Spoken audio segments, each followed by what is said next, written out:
You read that?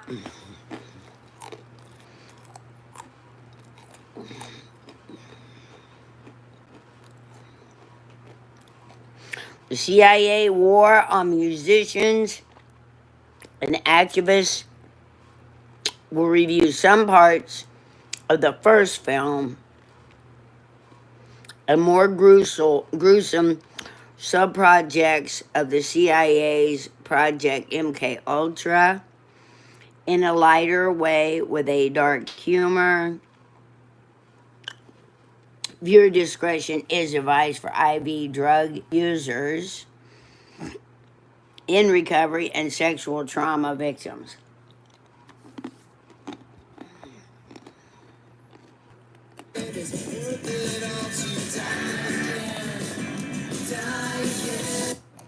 They sat on wooden structures. Wait. Ah, there we go. India. Opium crops were so prolific in the 1800s that the British had their Indian workers roll it into thousands of soccer-sized balls. A sketch was made of stacking rooms for these opium balls at an opium factory in Patna, India in 1850. They sat on wooden structures, almost looking like a library, but the stacks were as high as 6-story buildings in vast warehouses 1 to 2 city blocks long. 2 superintendents and 450 young boys took care of the balls. Aren't kids the best? So what did the wealthiest Brits and some of their wealthiest American compatriots in the British East India Company want with all this opium? Were they pushing opium as a religion for the masses? As a form of social control? Hold on, y'all, just a second.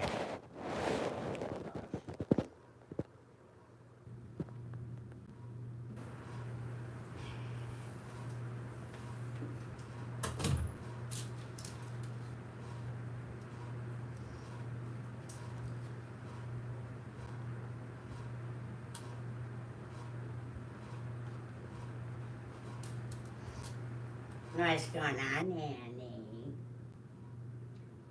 What's the baby girl doing? Oh, headache.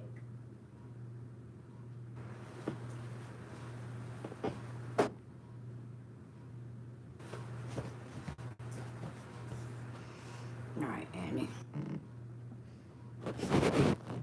All right, y'all. I've been going around. Hold on a second.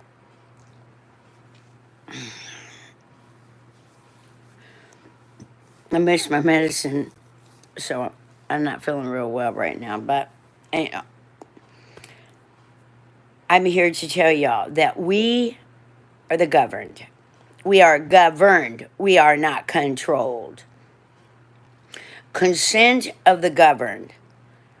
Only through the consent of the governed can they tell us what to do.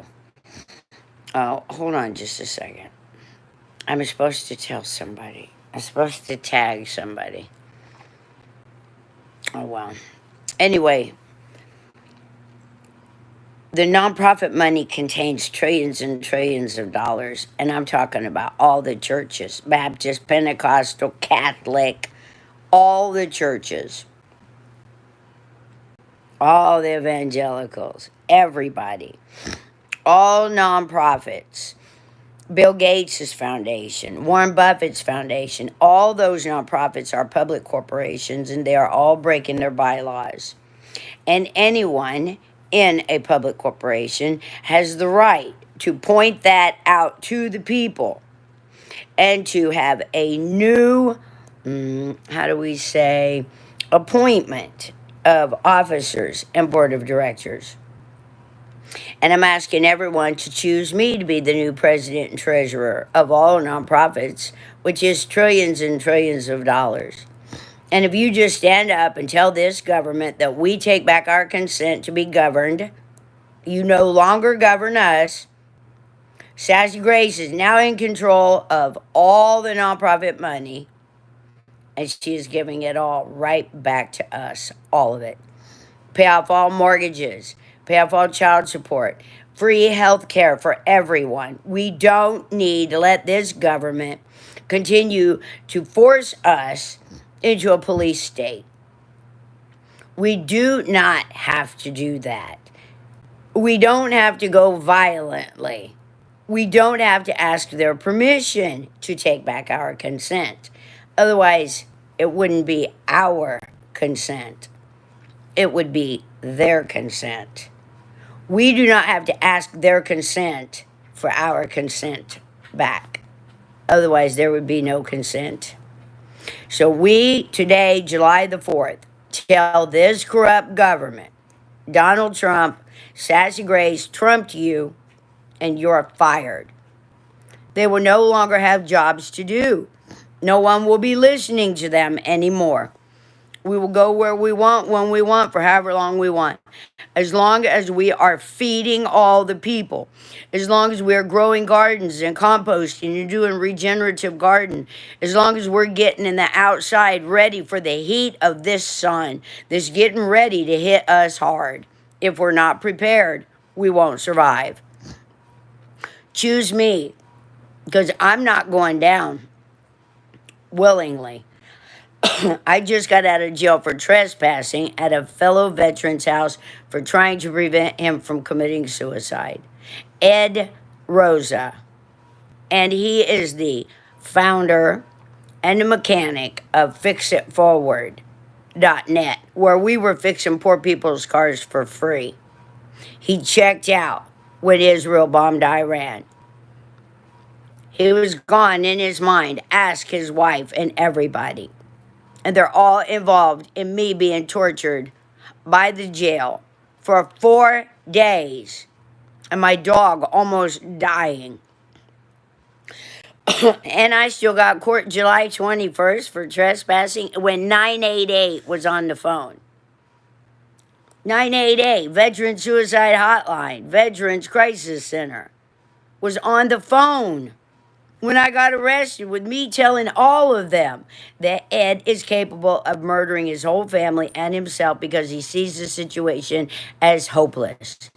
He fought in Iraq. He fought in Afghanistan. He knows what we are up against. What makes us think that we can just go over there and bomb Iran? What makes us think that we can keep on giving money to a country who is using a book that calls God a liar to murder people and take their property because of some biblical covenant with somebody named Abraham? The book says God told Adam and Eve not to eat from the fruit of the tree of the knowledge of good and evil, for in the day they do, they shall die. Well, they didn't die, and the animal told the truth.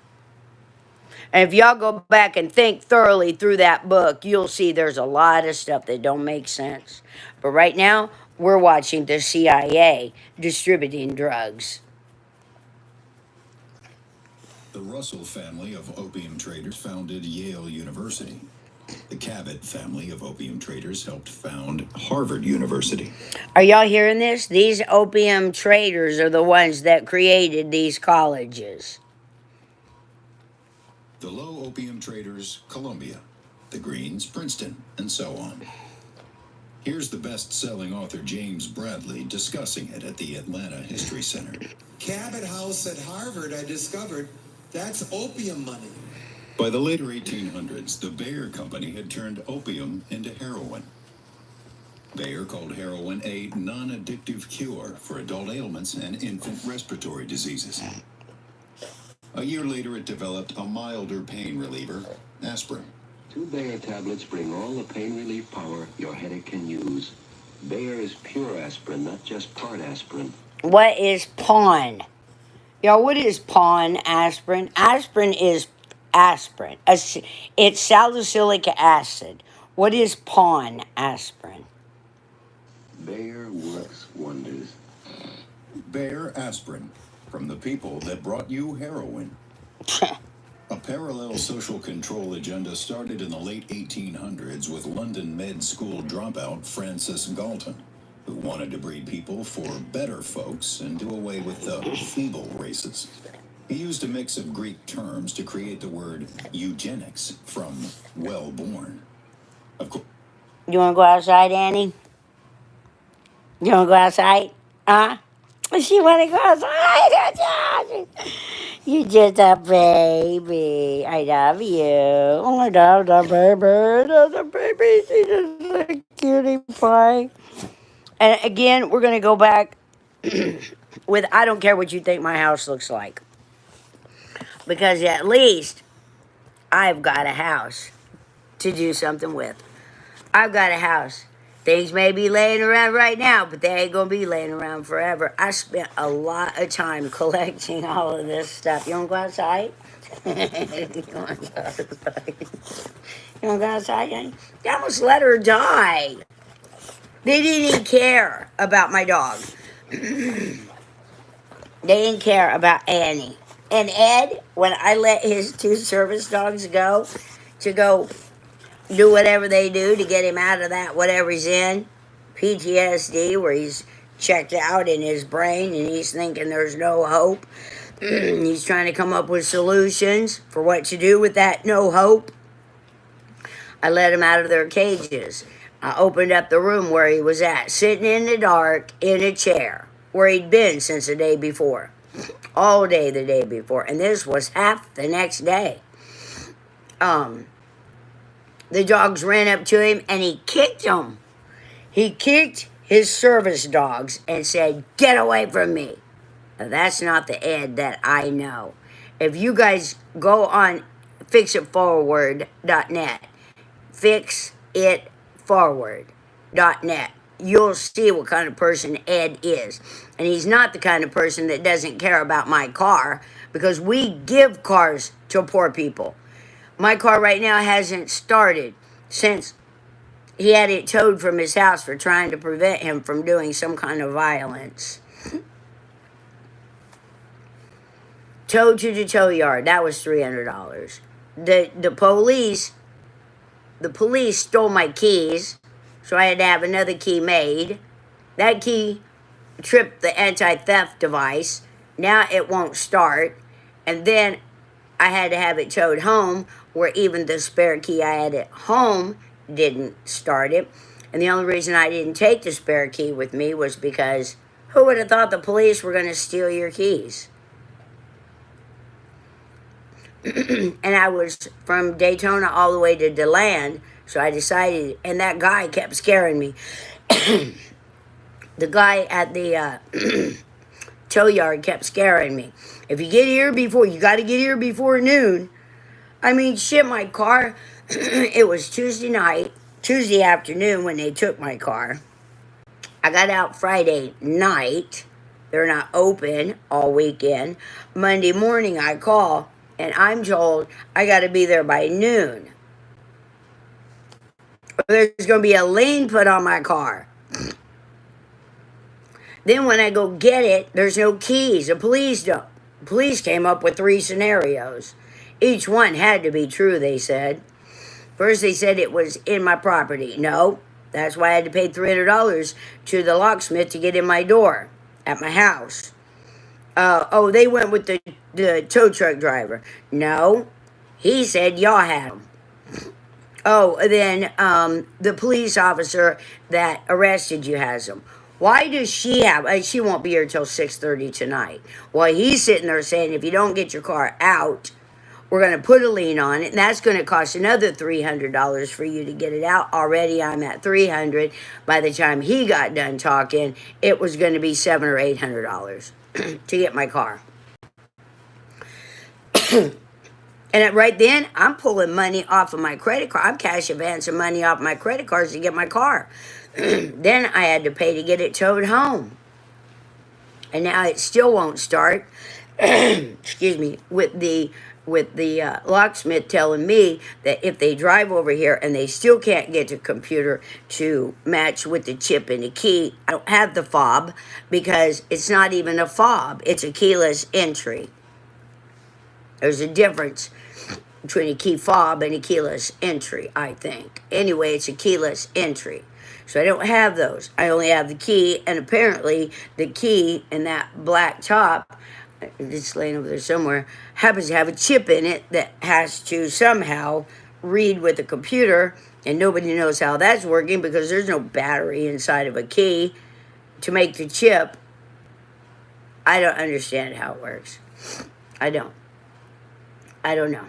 Anyway, all that being said, that my car still don't work. So Ed, who wants to help poor people get free cars, doesn't care that I don't no longer have a car, even though I have been volunteering since last October, and I've spent countless hours, days, weeks, months setting up appointments, going through paperwork, calling people, talking to people, rescheduling things, approving and denying applications, listening to people cry about their cars, about not having transportation, having to walk 10 miles to get anywhere.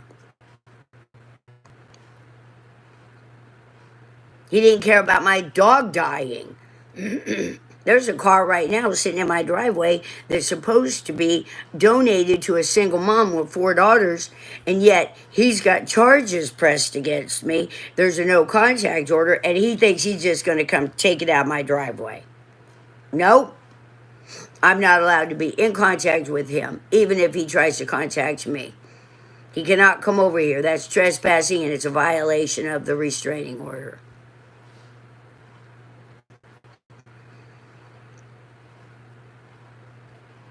This is all absolutely ridiculous.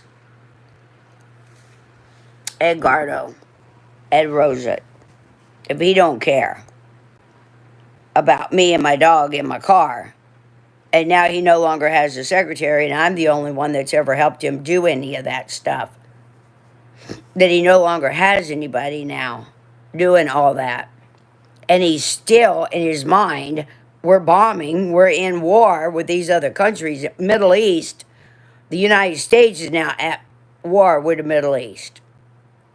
You don't think you're going to bomb Iran and that Iraq, Afghanistan, Pakistan, and all the rest aren't going to join in. And if you think that they've only got 500,000 troops in Iran, you better think again. They don't need money. They're ancient. They'll come up out of the manholes. You have no idea who they are. And what little bit you see on top is nothing compared to the dynasty that they have underground. Of course, the aristocrat Brits who bankrolled Fran G were the superior race and all others feebles. Fran G counted greenbacks as his books got sent around the world, like the British East Indian opium balls. The new rich industrialists rose up against the royalty, and each side vied for the workers' help against the other, leading European countries to get national health care and a freer media, and halting eugenics in Europe. The U.S. didn't have royalty to vie with the new industrialists, many of whom had benefited from opium money. By 1912, the WASP super-wealthy families, America's oligarchs, White including Anglo-Saxon. E.H. Harriman, the Rockefellers, and Morgans, had joined the Carnegies in sponsoring eugenics nationwide. The oligarchs first targeted over 11 million Americans for sterilization or elimination, aiming for 10% of the population at a time. Heady days for the pre-Hitler folk. By the 1920s, these American eugenicists invested in German eugenics, which became Nazism. Germany's Institute for Hereditary Biology and Racial Hygiene blossomed under Rockefellers and other oligarchs' largesse. Now we know where Hitler came from. Professor Anthony Sutton, who was a research fellow at Stanford University's Hoover Institute, exposed how the top American financial oligarchs had their companies invest heavily in Nazi Germany. For example, Sutton showed a Moody's Manual of Investments table from 1930 stating the Ford Motor Company and the Rockefellers' Standard Oil and National City Bank shared directors with giant chemical company IG Farben. After World War II, America's Office of Strategic Services, OSS, turned into the CIA and ran operations such as Sunshine to get the Nazis down to South America and other continents to bring joy to the world. It ran Operation Paperclip to gain Nazi scientists safe haven. They did this with the help of the Red Cross and the Vatican, obviously for public health and religious reasons. Archival records cite how the CIA precursor OSS, Directed Wait, Strategic what'd that Services, say? OSS, turned into the CIA and ran operations such as Sunshine to get the Nazis down to South America and other continents to bring joy to the world. It ran Operation Paperclip to gain Nazi scientists safe haven. They did this with the Red Cross and the Vatican helped thousands of Nazis escape. Research shows how travel documents ended up in the hands of the likes of Adolf Eichmann, isn't that Adolf Hitler? Joseph, Klaus, in the post war chaos. help of the Red Cross and the Vatican, obviously for public health and religious reasons. Archival records cite how the CIA precursor OSS, directed by Rockefeller Morgan lawyer Allen Dulles, falsely claimed that Nazis such as Adolf Eichmann, Joseph Mengele, and Klaus Barbie Oh, yeah, Adolf Eichmann isn't Adolf Hitler. Okay. had died in the 1940s. Klaus, the butcher of Leon Barbie, went to Argentina and then Bolivia. Joseph Mengele had fled to Brazil. Klaus may have been the most barbaric of the Barbie family in Bolivia, but there was also his daughter, Ski Barbie, his pie-making wife, Baker Barbie, and his hand-glider-loving pilot son, Sky Barbie.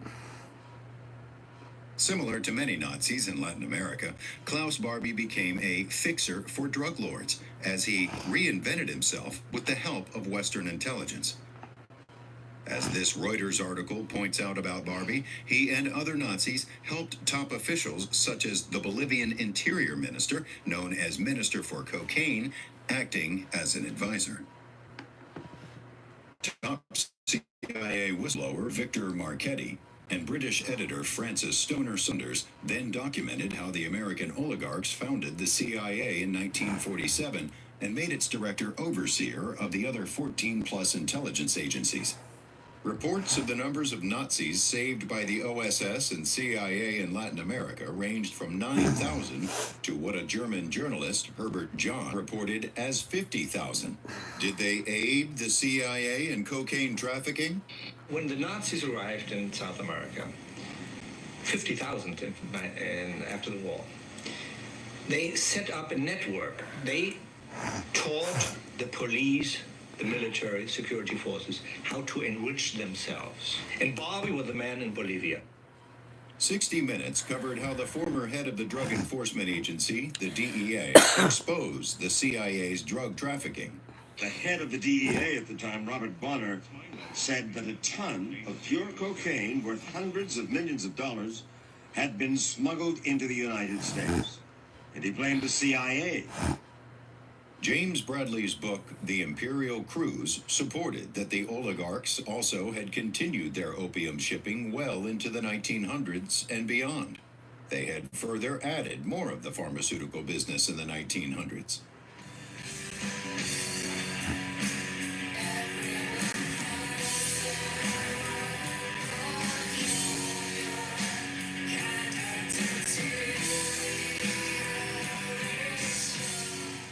Martin Lee and Bruce. Known for building special bonds. No one wants to be known for cancer, but a treatment can be.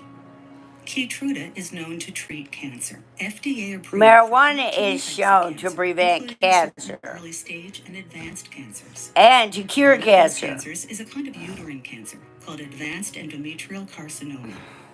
Keytruda may be used with certain chemotherapies and then used alone in adults when your cancer has spread or returned. Keytruda can cause your immune system to attack healthy parts of your body during or after treatment. This may be severe and lead to death. Death. See your doctor right away if you have cough, shortness of breath. Marijuana chest never pain, leads anybody stomach to pain, death. nausea or vomiting, headache, light sensitivity, eye problems. That's why they won't heartbeat, let us extreme legalize pains, it. constipation, dizziness or fainting, changes in appetite, thirst or urine. They'll confusion, lose all the hearing money loss, persistent or severe from muscle all the weakness, treatments of muscle cramps, cancer. fever, rash, itching or flushing. There may be other side effects. Tell your doctor. But we're going to take care of ourselves. We're taking back our money. Crohn's, ulcerative colitis, lupus, or myasthenia gravis, or Guillain-Barré syndrome, an organ, tissue, or stem cell transplant, or receive chest radiation. Keytruda can harm your unborn baby. Oh my gosh. Keytruda is an immunotherapy and is also being studied in hundreds of clinical trials, exploring ways to treat even more types of cancer. It's true. Keytruda. See Oh all my the types of gosh. cancer Keytruda is known for at Keytruda.com and ask your doctor if Keytruda could be right for you. It causes death. Get summer ready at Verizon. All new and existing customers get iPhone 16 Pro with Apple Intelligence on us. And only Verizon gives you a 3-year price guarantee on any plan. That's right. iPhone 16 Pro on us. ONUS. 3-year price lock guarantee. ONUS Only is a from new Verizon. program. Never pay more for flooring with Lumber Liquidators. And they say honest, Price guarantee. onus, own us. Advertise a lower price. They think they're going to own us. No, they're not. $279 a square foot. No, they're not. LumberLiquidators.com. Schlane's book, Acid Dreams, along with Professor Al McCoy's A Question of Torture and former Carter presidential administration official Hank Albarelli, detailed how Operation Paperclip brought Nazi scientists who had tested mescaline on Jewish prisoners into the U.S. to work for Project MK-Ultra and other science programs. This Anthropology Today article cited a declassified 1963 CIA report summarizing various MK-Ultra projects for control of human behavior, including radiation, electroshock, and chemical agents like LSD and DMT. The Anthropology Today article also reported that the extent of covert CIA funding of social science research during the 1950s and 1960s was extraordinary. This funding coincided with the Big Three: Ford, Rockefeller, and Carnegie. The CIA Project MK-Ultra, whose name was changed to MK Search in 1964, secretly funded about 45 top American universities, 50 hospitals, and 50 prisons through an MK-Ultra front group, the Human Ecology Fund, out of Cornell University Medical Wow. School. Many of the funding recipients can be seen here. Professors at Harvard, Columbia, Stanford, and Johns Hopkins were among these recipients. Some of this research paid volunteers to participate in psilocybin, psychedelic mushroom, and LSD experiments. The oligarchs hired Dr. Sidney Gottlieb as director of the CIA's Project MK-Ultra. England's The Daily Mail compared him with James Bond's supervisor, Q, which shows how movies glamorize barbaric spies. Dr. Gottlieb had a clubfoot, but got around globally. CIA documents cited in a documentary by ABC News confirmed that Gottlieb carried a stash of acid overseas on a number of occasions to dose foreign diplomats, statesmen, along with promising leftist artists and writers. Psych professor Timothy Leary headed the CIA's Human Ecology Fund experiments at Harvard University until Harvard kicked out Leary and his acid-addled egghead professorial sidekicks, Richard Alpert and Ralph Metzner, in 1963. William and Margaret Mellon Hitchcock, of Mellon Bank and Gulf oil-owning families, quickly entered the scene. The Mellon Hitchcocks had family in top U.S. intelligence posts. They funded a new acid promotion group for Leary, Metzner, and Alpert, the International Federation for Internal Freedom, IFIF. IFIF instantly had headquarters in Boston, New York, Los Angeles, and even one near Acapulco in Mexico. William Mellon Hitchcock had a 38-room mansion on his 2,300-acre estate an hour north of New York City, which Leary, Metzner, and Alpert rented out very cheaply for the next 5 years. MK-Ultra agents Dr. Humphrey Osmond, Captain Al Hubbard, Max, Dr. Feelgood Jacobson, and NASA scientist Steve Groff joined them. Leary later admitted that from 1962 onwards, he knowingly worked for the CIA. Spicologist Leary's Millbrook Mansion was psychedelic central for the whole East Coast. The team of spies lured many from New York City up to the Constant Millbrook Party and initiated them to acid. Left-wing writer and publisher Paul Krasner said that a pot-bellied Brit named Michael Hollingshead, reported as a propaganda agent, guided him on an acid trip that included uncontrollable laughing for an hour that he couldn't stop. He laughed so hard that he threw up. Good times. Ralph Metzner described people saying they were seeing things not there and walking into doors or furniture. Mind expansion at its best. Another Millbrook visitor named Arthur Kleps swore that Potbelly Hollingshead placed a few thousand micrograms of pure Sandoz acid in some brandy by his bed. Kleps ended up founding an organization he named the Neo-American Boo-Hoo Church in 1966. Former Harvard egghead Rich Alpert kept his keen analytical judgment when on one acid trip he thought he might be able to fly. He jumped out a second-floor window and broke his leg.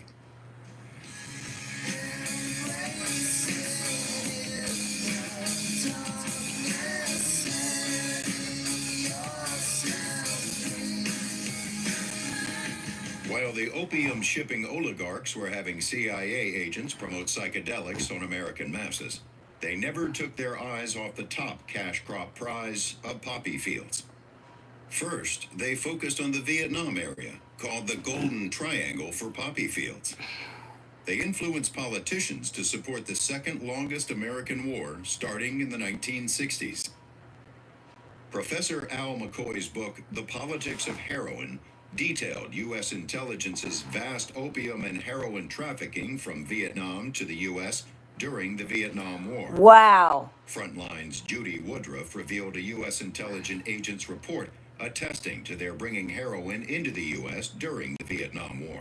In 1972, a U.S. intelligence agent in Southeast Asia sent a secret field report to Customs. The CIA was, in fact, facilitating the movement of opiates to the U.S. They steadfastly hid behind the shield of secrecy and said that all was done in the interest of national security. End quote. Heroin addiction and overdoses were sent soaring in the U.S., as shown in this chart. Wow. As this picture shows, heroin produced a huge boost in the American stock market, as dirty profits from heroin sales were laundered through profit margins of banks and other stock corporations. Stockbrokers celebrated nationwide when large shipments of heroin came into the U.S., as may have been implied here in The Wolf of Wall Street. The four top political icons of the 1960s, JFK, RFK, MLK, and Malcolm X, were actively trying to end the Vietnam War. President John F. Kennedy had an apparent political sea change while in office, and ended up declaring an end to sending troops to Vietnam. He also tried to close down the CIA's Operation MK Ultra, firing the CIA director and his assistant who helped run it. We would expect to withdraw 1,000 men from South Vietnam before the end of the year. If we're able to do that, that will be our scheduling. A policy was put into place to end the U.S. involvement in Vietnam, and a formal presidential decision was taken in October of 1963 that would, if implemented, have caused a full pullout of U.S. forces from Vietnam by the end of 1965. New Orleans District Attorney Jim Garrison announced on The Tonight Show with Johnny Carson his findings about the CIA's success at protecting the American oligarchs' opium trafficking interests. At Dealey Plaza, there were 10 men arrested, and this has been kept secret for more than 4 years. Here are the pictures of 5 of them being arrested, and they've never been shown before. Several of these men arrested have been connected by our office with the Central Intelligence Agency of the United States government. I am trying to tell you that there is no question as a result of our investigation that an element of the Central Intelligence Agency of our country killed John Kennedy, and that the present administration is concealing the facts. There is no question about it at all. Robert Kennedy Jr. talked with interviewer Russell Brand about his uncle's assassination. Here's Robert Kennedy Jr. telling of being called home from school at 9 years old because of his uncle's death in November of 1963. And I arrived at the same time John McComb arrived at my house, who was the director of the CIA at that time. And my father brought him for a walk in the yard and said the same thing to him. Was it the CIA who did this to Jack? So, my father's first instinct, which was a good instinct, it turns out, was that the CIA had killed his brother. In June of 1968, Senator Robert F. Kennedy won the decisive California presidential primary. marking the likelihood of his winning the Democratic nomination and then gaining the presidency. At the location of his Los Angeles celebration that election night, gunman Sirhan fired multiple times at Senator Kennedy. A security guard just behind Kennedy also fired his gun. Decades later, a Harvard Medical School hypnosis expert analyzed Sirhan and said he had conducted the assassination while in a hypnotic state. We came to conclusion that the muzzle distance would be a 1 inch from the right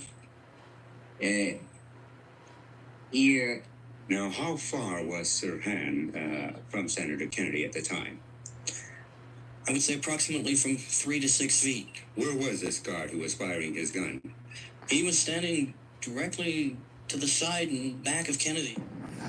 A CIA hypnotist revealed his use of drugs to help create unknowing assassins. So the use of long-term hypnotic suggestion, probably drugs, whatever, and so on. Under these situations where you have all this going for you, yes, you can brainwash a person to do just about anything.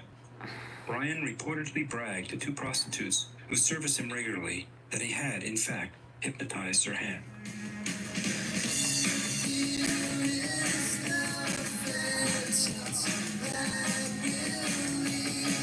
They've been doing this forever, y'all.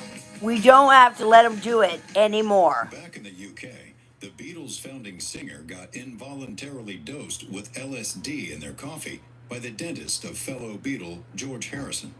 The dentist had the 2 Beatles and their partners over for dinner and dosing in 1965. A.E. Hotchner, a former editor for Ernest Hemingway, wrote the book Blown Away. Hotchner wrote that at the start of 1965, MK Ultra assistant director Rob Lashbrook had come to London with loads of acid and CIA agents to get acid in as many musicians' hands as possible. In 1966, top American musician David Van Cortlandt Crosby invited the Beatles to a party when they were playing in Los Angeles.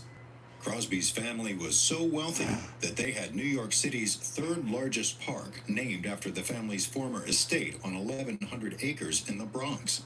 At that party with the Beatles, Crosby and others convinced Lennon and Harrison to trip again, this time with their drummer Ringo Starr. In 1967, an undercover FBI and MI5 agent would convince Rolling Stones singer Mick Jagger to try his first hit of acid. Late author Dave McGowan wrote the book Weird Scenes Inside the Canyon, Laurel Canyon, Covert Ops, and the Dark Heart of the Hippie Dream. McGowan said David Van Cortlandt Crosby and many American musicians like him had little talent before the oligarchs made them instant stars in the Laurel Canyon area of Los Angeles in the 1960s. McGowan had found that Crosby's father was military intelligence officer Major Floyd Delafield Crosby, and that most of these Laurel Canyon rock stars also had military families. The oligarchs, including Barbara Sears Rockefeller's first cousin Vito Paulekas, appeared to pay for a bevy of teen girls and some guys to come to these musicians' first shows. Paulekas taught dance classes in Laurel Canyon. Paulekas, his dancers, and these musicians lured other musicians and actors to their Laurel Canyon homes with regular sex and drug parties from 1966 onwards. Paulekas instructed and even housed many of these groupies. They attended the parties and helped turn many on to acid, heroin, cocaine, and other drugs. McGowan's book and the book Drugs as Weapons Against Us present evidence that this whole scene was linked to the CIA's MK Ultra program. U.S. intelligence already had hundreds of agents in Laurel Canyon, working in the Air Force's secret Lookout Mountain film studio there, making a reported 19,000 classified motion pictures. 250 producers, directors, technicians, and actors, both civilian and military, all had top security clearances or signed confidentiality agreements about their work. These included Hollywood's biggest names. While David Crosby may have held the most sex and drug parties in Laurel Canyon, Papa John Phillips also hosted regular sex and drug parties. Before starting the top-selling band the Mamas and the Papas, Phillips had been in the Naval Academy with a dad who was a Marine Corps officer. He then played folk music in New York. When Papa John was 27, he left his first wife, aristocratic Susan Adams, a direct descendant of President John Adams. Attendees of Papa John Phillips' drug orgy parties included top Hollywood stars and musicians, along with Charles Manson and his followers. Papa John had also traveled north to act as the father of San Francisco's Summer of Love in 1967, when he invited millions to the area with the hit song he wrote for his friend Scott McKenzie about coming to the acid-saturated San Francisco.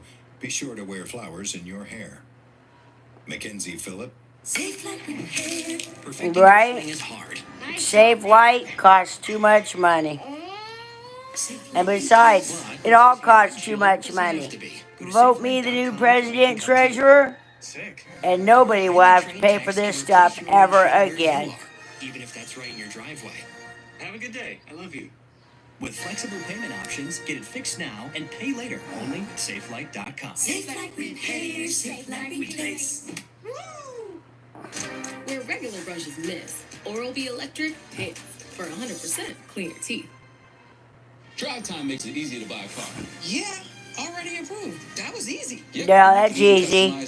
Get approved, more credit, continue to owe taxes, never get out of the rat race. Doesn't seem like a lot of money, 15 grand, but when you're paying for it every single month, year after year, and then you have to decide whether you want food or whether you want your car. How did you all live like this?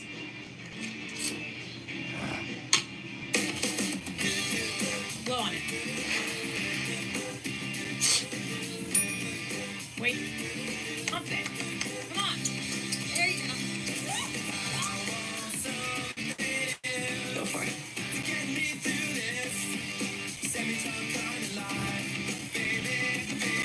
Summer like it's 1999. How about we live every day?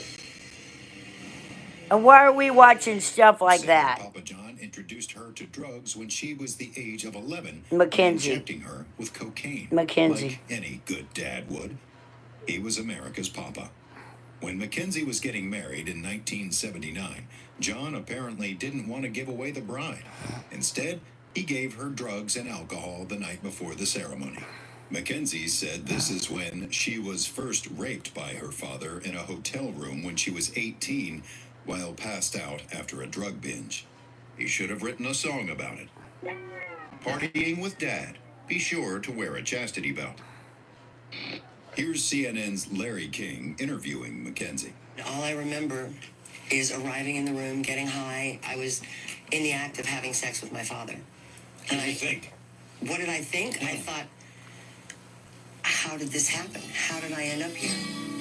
All the leaves are brown, and the sky is gray.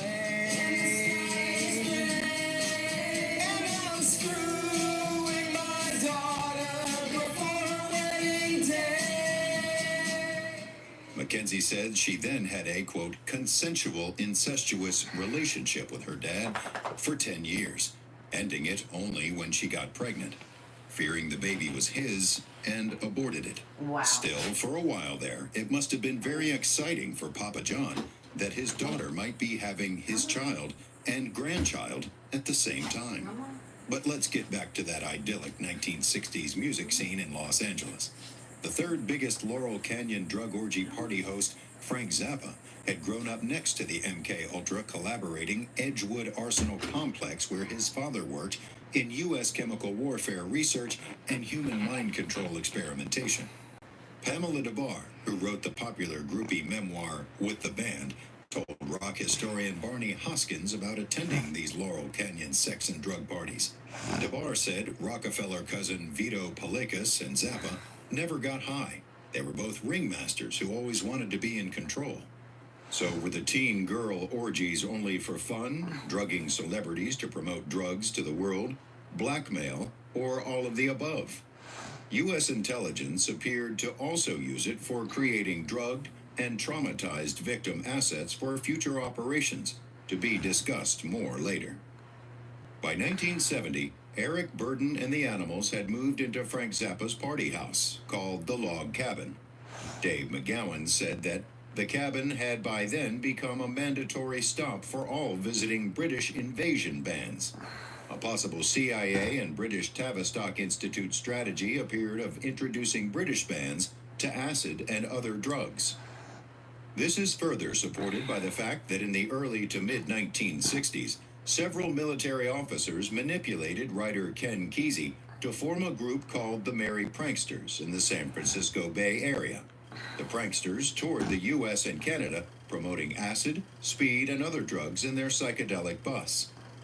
They also held dozens of acid festivals attended by CIA scientists and others in U.S. intelligence. People then influenced the Beatles to make the Magical Mystery Tour album, and The Who to write their hit song Magic Bus, promoting acid. Rock Talk Radio host Alan Handelman said Frank Zappa ended up leaking some of this, saying the CIA was giving acid to the hippies. I remember Frank Zappa telling me in one of my first interviews that the CIA was giving out the LSD to hippies in San Francisco, or I guess the Bay Area back in the 60s, at the same time busting them at night. Right. Right.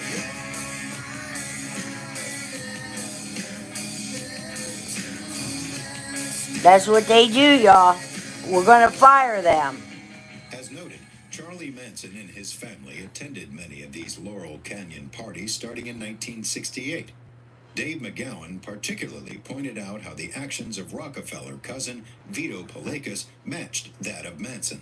Vito and Charlie's flock both adopted nicknames to aid a depersonalization process, and both were introducing sexuality at a very young age in live sex shows for his followers.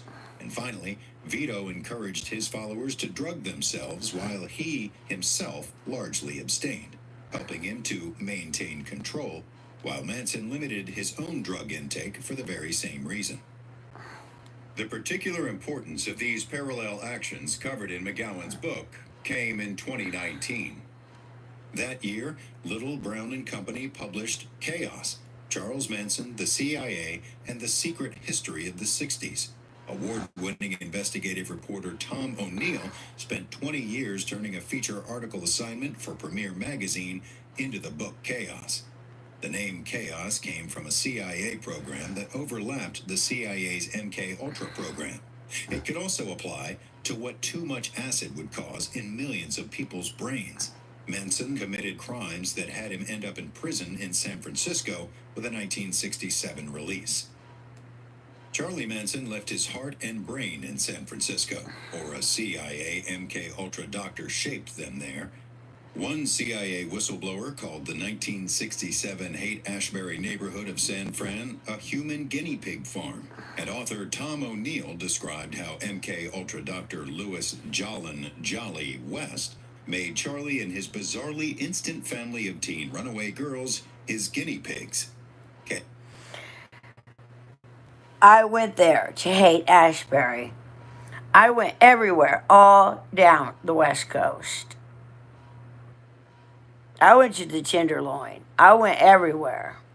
Chaos author Tom O'Neill's biggest coup was obtaining the letters between Dr. Jolly West and his CIA handler, MK-Ultra director Sidney Gottlieb. Here's author O'Neill telling interviewer Joe Rogan about the letters between Dr. Jolly West and MK-Ultra director Gottlieb. And in the case of Jolly West, he was first in the Air Force, and then he was in university settings. And in one of his letters to Gottlieb asking for more funding, so these people are getting LSD, which is a pretty powerful drug, and other drugs he was using, and he was hypnotizing them in many of his experiments without their knowledge. By 1967, Jolly West started the Haight-Ashbury Project, particularly working out of the Haight-Ashbury Free Medical Clinic, HAFMC, where its director, David Smith, gave him an office. With his family of young teen girls in tow, Manson became a mainstay at the HAFMC, attending weekly and some weeks when he appeared at the clinic every day. After interviewing author Tom O'Neill, Joe Rogan interviewed former CIA agent Mike Baker about some of O'Neill's information on MK-Ultra and the Haight-Ashbury Free Medical Clinic. They also discuss Manson's early release from jail and use of CIA tactics. Yeah, working at the Haight-Ashbury Free Medical Clinic, that's where Manson would go, along with some of his followers, and they were, part of a study, and, they were, I'm sure, getting their LSD from there. Do you know that clinic closed down about 4 months after Tom's book came out? Been open for over 50 years. It's crazy. What are the odds? Yeah, I know. And you also seem to employ the same techniques that apparently the CIA had employed when they had done experiments on prisoners. This large family of teen girls and some guys, such as a 13-year-old girl, sodomized by Manson while the others watched, lived for over 2 years with him with no known wages. Yet they somehow afforded a large stockpile of guns. Author O'Neill said they further followed the MK-Ultra practices as they sought out impressionable young men, invited them to an all-girl orgy, and offered them a plethora of narcotics, including marijuana quietly spiked with LSD. It was a technique they'd refined into an art form. The Manson girls also likely made Dr. West jollier. Judge Louis Wachneck confirmed that Manson must have been working for the government as an informant or an agent because someone wanted him out of jail doing what he was doing. By December of 1967, the Manson family had moved to Los Angeles, where they soon spent 6 months living at the foot of Rustic Canyon in Beach Boys drummer Dennis Wilson's house, as Manson and the family set up shop in his home. Manson commanded the girls to service the men in every way. Through Wilson, Manson fraternized with some of the biggest names in music, copying MK-Ultra's agenda of introducing acid to musicians there and at Laurel Canyon parties. Manson transported his family of girls in his large bus to these parties, distributing acid and supplying young girls for the orgies. Chaos author Tom O'Neill also talked with forensic psychologist and law professor Alan Shefflin regarding Manson. O'Neill asked Shefflin, who had written a book on MK-Ultra, if Manson was an MK-Ultra experiment gone wrong. No, he said, an MK-Ultra experiment gone right. I wish they all could be Manson family girls. I wish they all could be Manson family girls. In 1968, Manson also converted a one-time Christian minister. Dean Morehouse went from working as a Christian minister to being a Manson family acid dealer. A seamless transition. By August of 1968, the Beach Boys' Dennis Wilson decided to force the Manson family out of his home after 6 months of constant parties. The Manson family then moved to the Spahn Ranch that had been the site of a large movie set for cowboy westerns. By February of 1969, famed movie director Roman Polanski and his actress wife Sharon Tate were renting a home on Cielo Drive in the Hollywood Hills. Also by early 1969 in LA, Sharon Tate turned to activist organizing. Tom O'Neill said the Tate House by then had become a high-profile gathering place for liberal Hollywood, among others, for actors Jane Fonda, Cass Elliot, and Warren Beatty, all three of whom were under FBI surveillance. This group also included coffee heiress Abigail Folger, actors Gene Seberg and Donald Sutherland. O'Neill added, many in the Polanski-Tate crowd belonged to the White Panther Party, explicit allies of the Black Panthers. They also belonged to the Peace and Freedom Party of California. This FBI memorandum, dated 11/29/68, revealed that the FBI's counterintelligence program in the Los Angeles office said an anonymous letter is being prepared for Bureau approval to be sent to a leader of the Peace and Freedom Party, PFP, in which it is set forth that the BPP has made statements in closed meetings that when the armed rebellion comes, the whites in the PFP will be lined up against the wall with the rest of the whites.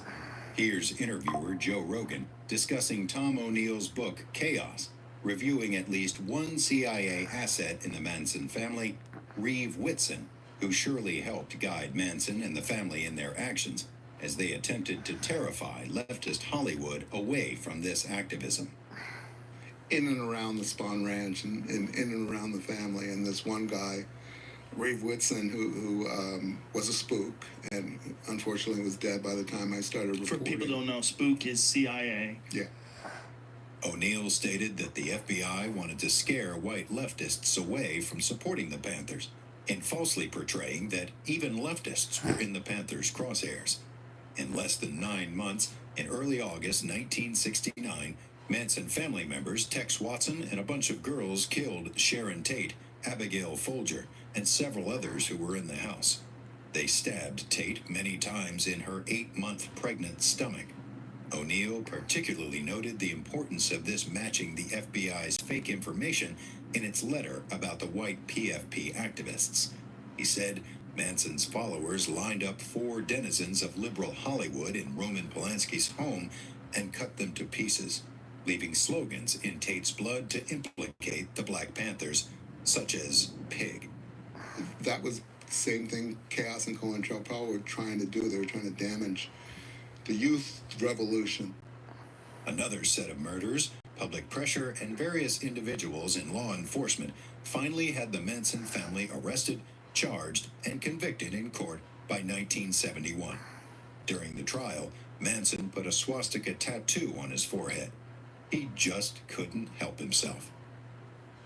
All the press coverage should have ended the Manson family project of freaks, but U.S. intelligence apparently wasn't quite done with them. By 1975, Richard Nixon had resigned after the Watergate scandal, and his vice president, Gerald Ford, had assumed the presidency. Oligarch Nelson Rocky Rockefeller wormed his way into the White House without all the onerous campaigning, getting himself picked as vice president, with his wife, Happy, in tow. Only one step away from the presidency, Rocky was salivating. He'd already assisted Eisenhower in psychological operations involving Nazi propaganda, since his family had helped cover up $1 million transfers from the CIA via the Rockefeller Foundation for mind control experiments. Rocky seemed to itch for some payback. On September 5 of 1975, Manson family member Squeaky Fromm got right next to President Ford, took out a gun, and pulled the trigger. But a security guard said he lunged for the gun and got his thumb between the hammer of the gun and the firing pin, stopping the assassination. U.S. intelligence got a second chance 17 days later, when FBI paid Sarah Jane Moore took a shot at President Ford, again to no avail. It's not easy to find good help these days.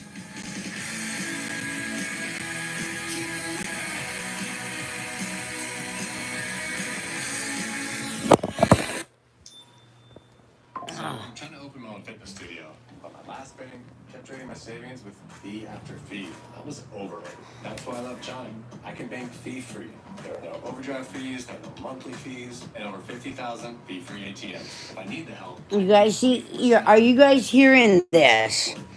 How much longer do we have to listen to stuff like this and think there's nothing we can do?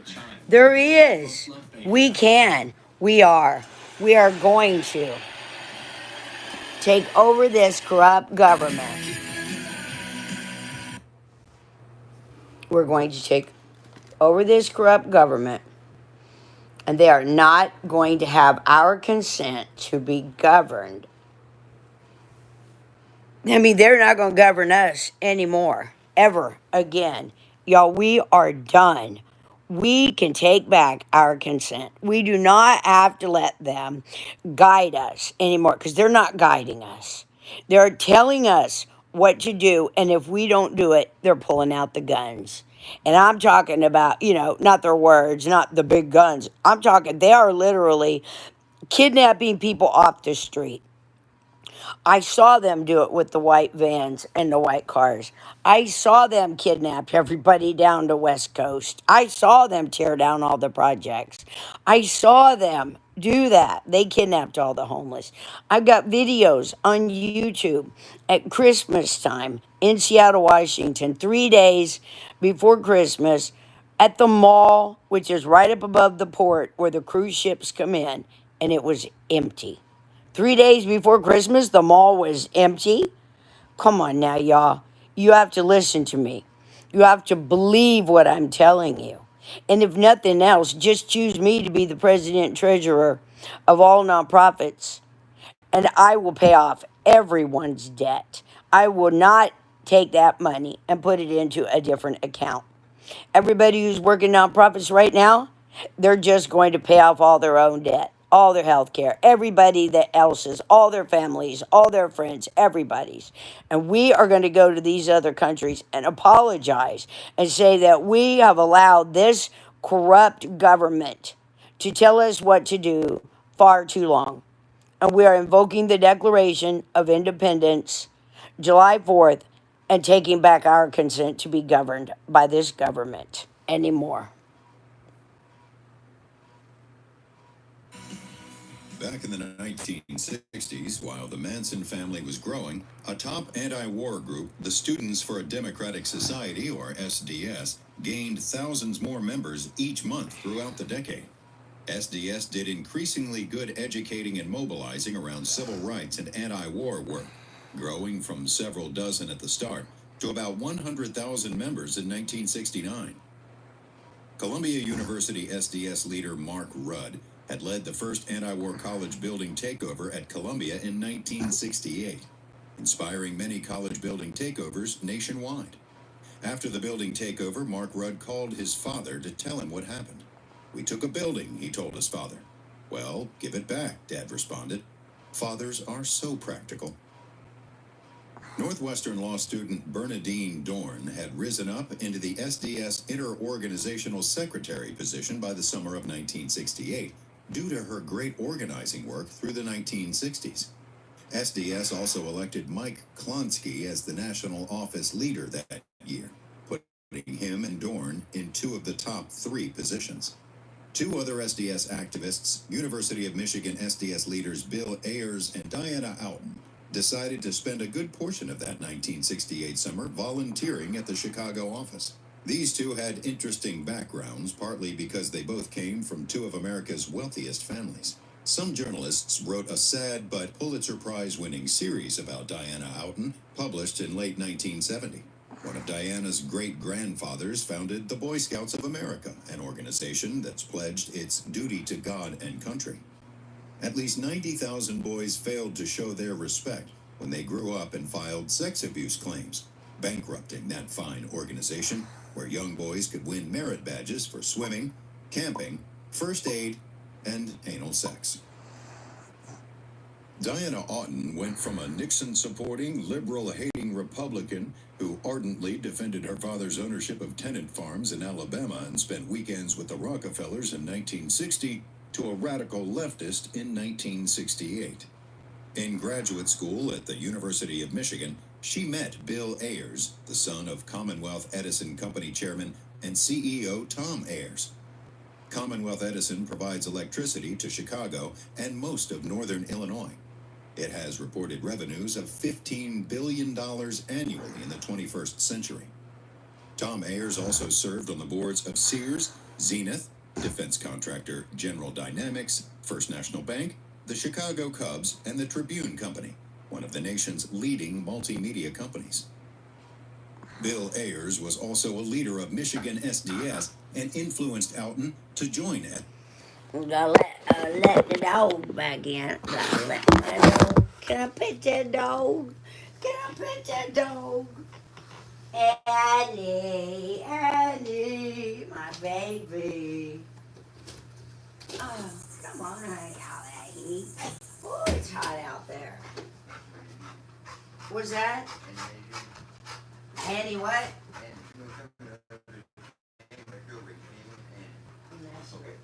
Oh yeah, I let her out. Oh, you let her out earlier?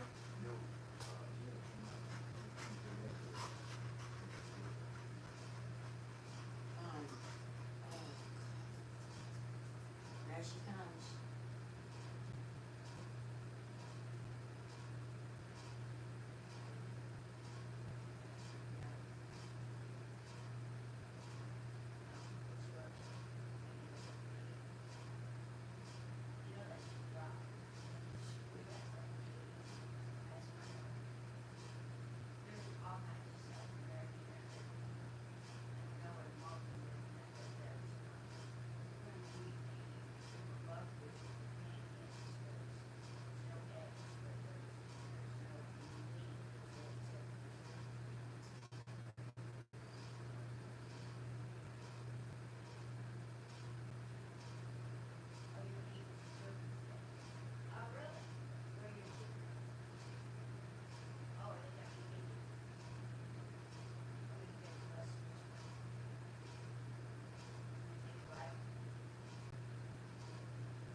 What time you leaving?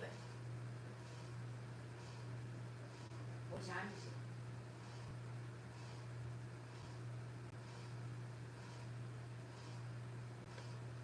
So how long is it gonna take you to get from here to the bus terminal on the bike? 15 minutes? Okay. So did you check and see what time the bus leaves the terminal?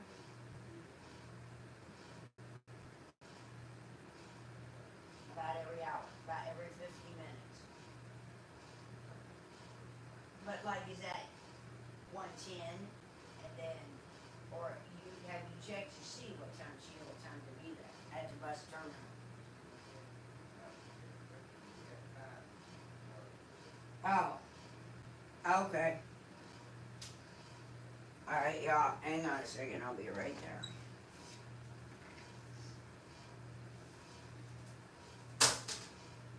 Oh, it's still there. I did take my medication. It's already been, it seems long enough.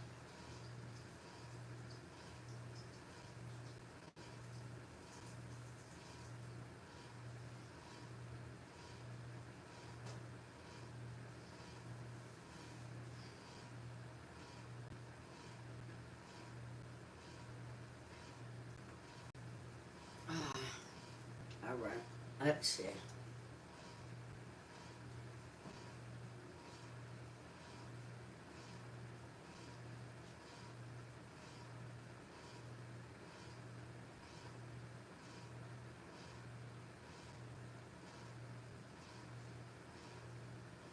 Hell, dude, he ain't even thinking about it. Shame on dying. Nobody had nothing to eat. All right, everybody, back to it. Oh, God. It's my medication I take at night, trazodone for nightmares, prazosin, no, prazosin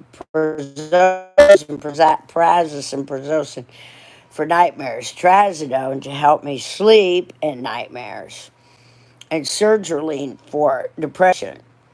I thought I could just stop taking those medications, that I wasn't going to have nightmares anymore. I'm not worried about falling back into depression, but the nightmares, I had a bad nightmare. I woke up with my heart pounding, y'all.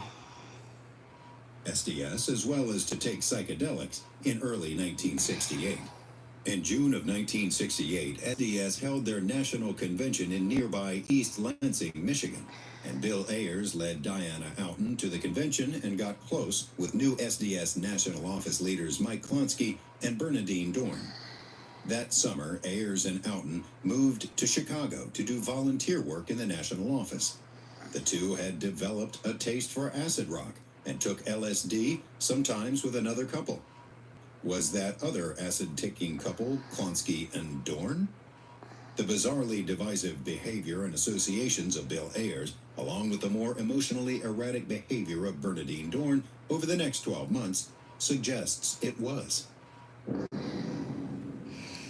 In 1968, Bill Ayers started a faction inside the University of Michigan Students for a Democratic Society, SDS, that he called the Jesse James Gang. Democratic. Jesse James, they were all about robbing people. How are you going to call it Democratic, Jesse James? That don't make sense.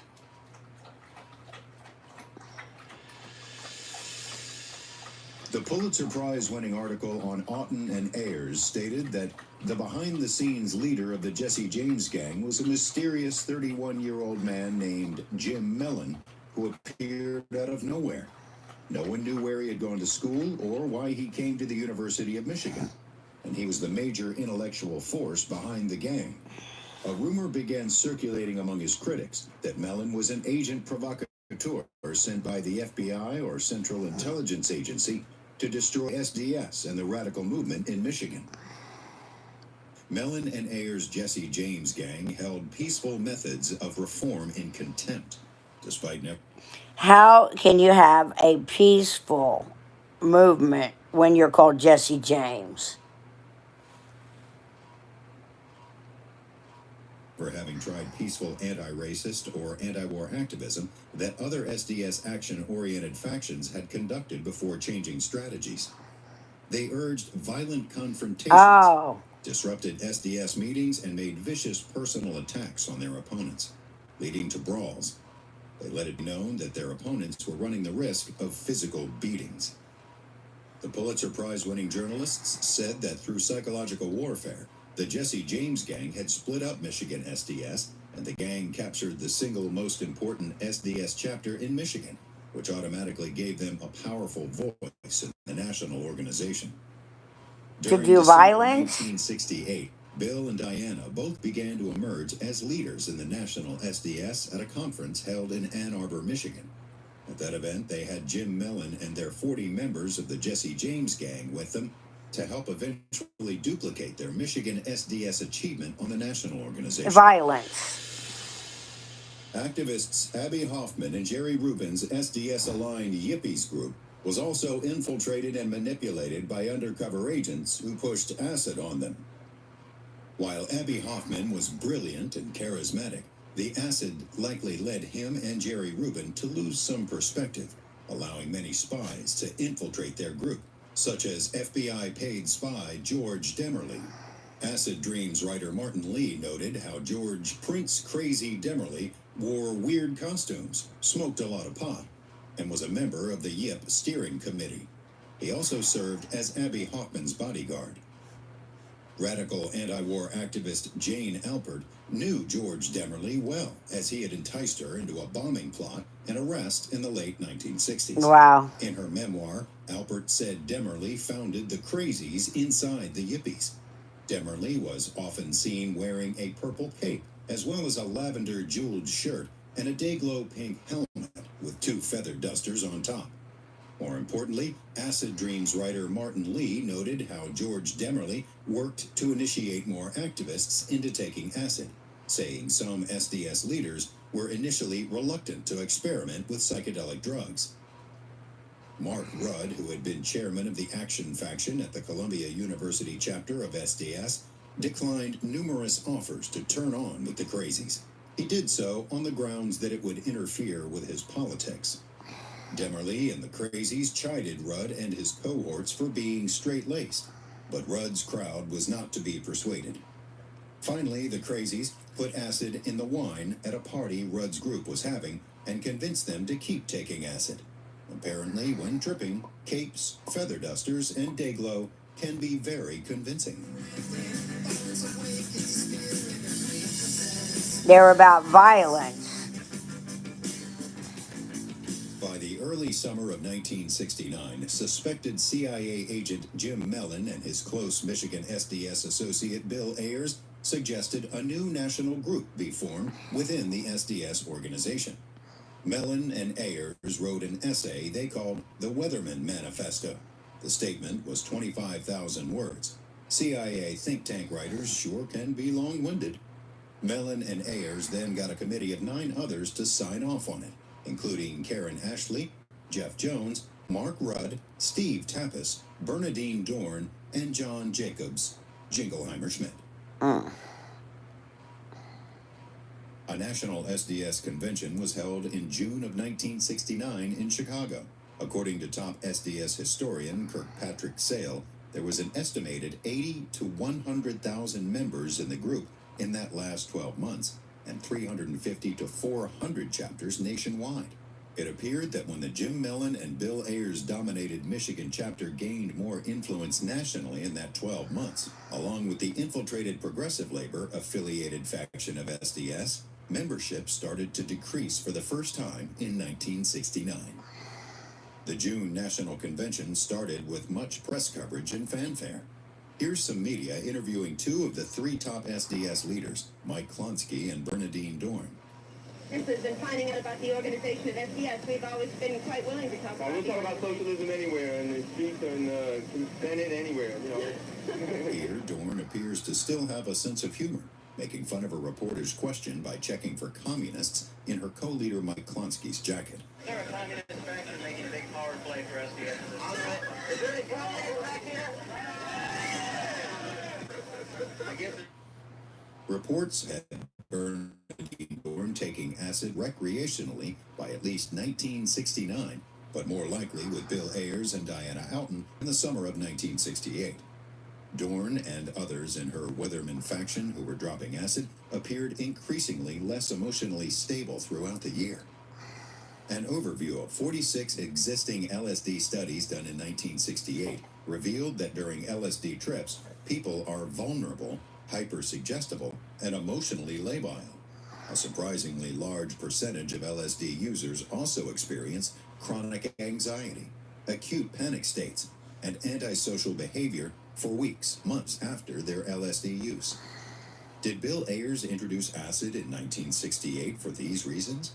Did he and Jim Mellon, as the writers of their Weatherman Group manifesto, along with their associates, continue to influence Dorn? The events of this SDS convention suggest so. Evidence later came out that U.S. intelligence had many infiltrators among the hundreds of students from a different faction, Progressive Labor, who were at the convention. In May of 1969, the New York Times, revealing more than they would in the new millennium, said that the FBI has undercover agents and informers inside almost every SDS chapter. At the 1969 SDS National Convention that was closed off to mainstream media, arguments erupted between the two factions over the first 2 days. The Weatherman-aligned faction had a Black Panther read a purported letter from Panther National Chairman Bobby Seale denouncing Progressive Labor unless they followed a true Marxist-Leninist ideology, or SDS will be judged by the company they keep. Progressive Labor attendees started chanting, "Smash red baiting, smash red baiting." The Weathermen chanted, "Power to the people, power to the people." It was a chant war. Bernadine Dorn stood as the guarded queen of the Weathermen and an affiliated faction, and Fred Gordon as the king of Progressive Labor. Despite her less acid-damaged partner Mike Klonsky trying to stop her, Queen Dorn vehemently led her faction to march out of the huge gymnasium in which the convention was held. A little impulsiveness went a long way as it split SDS up into two organizations. As author Aaron Leonard wrote in Truth Out magazine, in August of 1969, at least one FBI document reported U.S. intelligence's success in that SDS, as the mainstay of the New Left movement, is now seriously divided, and to this extent, weakened. All right, y'all hear this? Okay, I'm about done listening to this. We know the CIA, the government has been doing experiments on people with drugs. They have. We know that our government distributed drugs and then arrested everybody for it.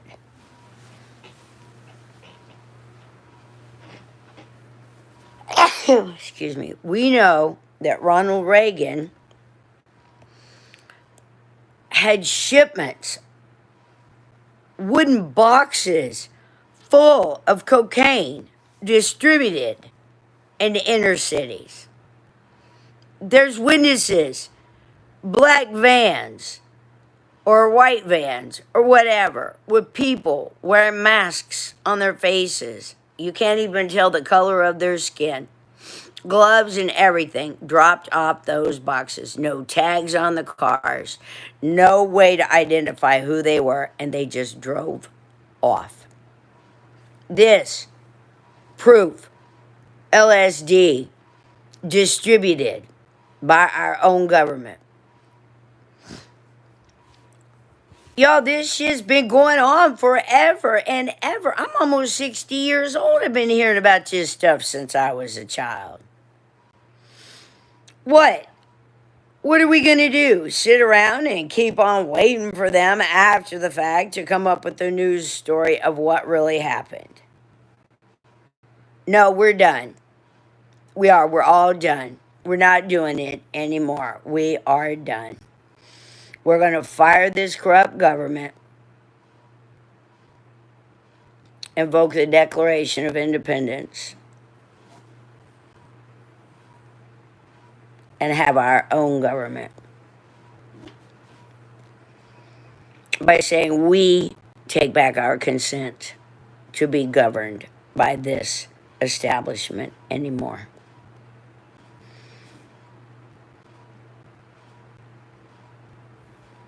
Genius. You're going to sit around thinking about who's a genius. The untruth. The psychology of Trumpism. Okay, I've already seen it, but hey. Crips and the Bloods, we've already done that one. States of America, I can think. This is a criminal left Democrats, which is what they're doing, and stolen by the fake news media. That's what the January 6th. We're gathered together in the heart of our nation's capital for one very, very basic and simple reason: to save our democracy. All of it. Right there. We are gathered here today for this one reason, and this one reason only.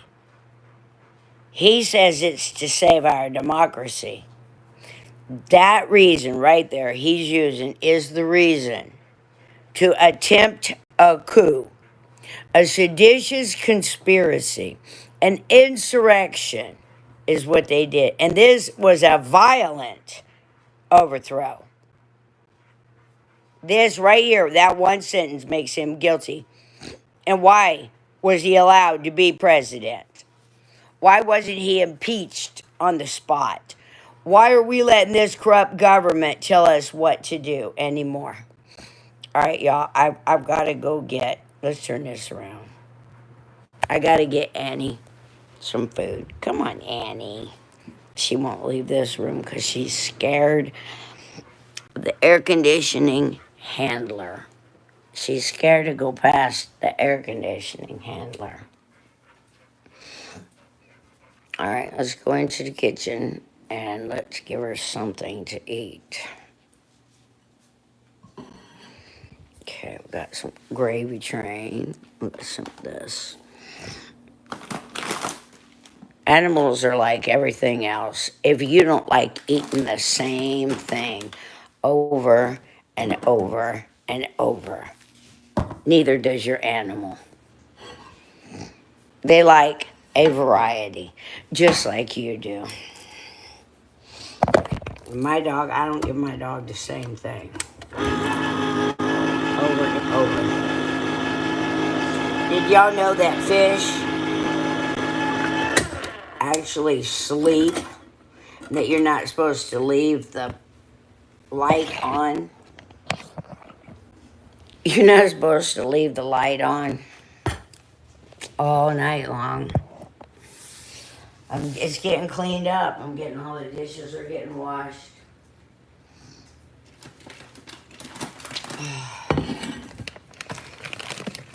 I try to make her something to eat, but this is what she's gonna get right now because I'm tired. I don't feel well. My medication.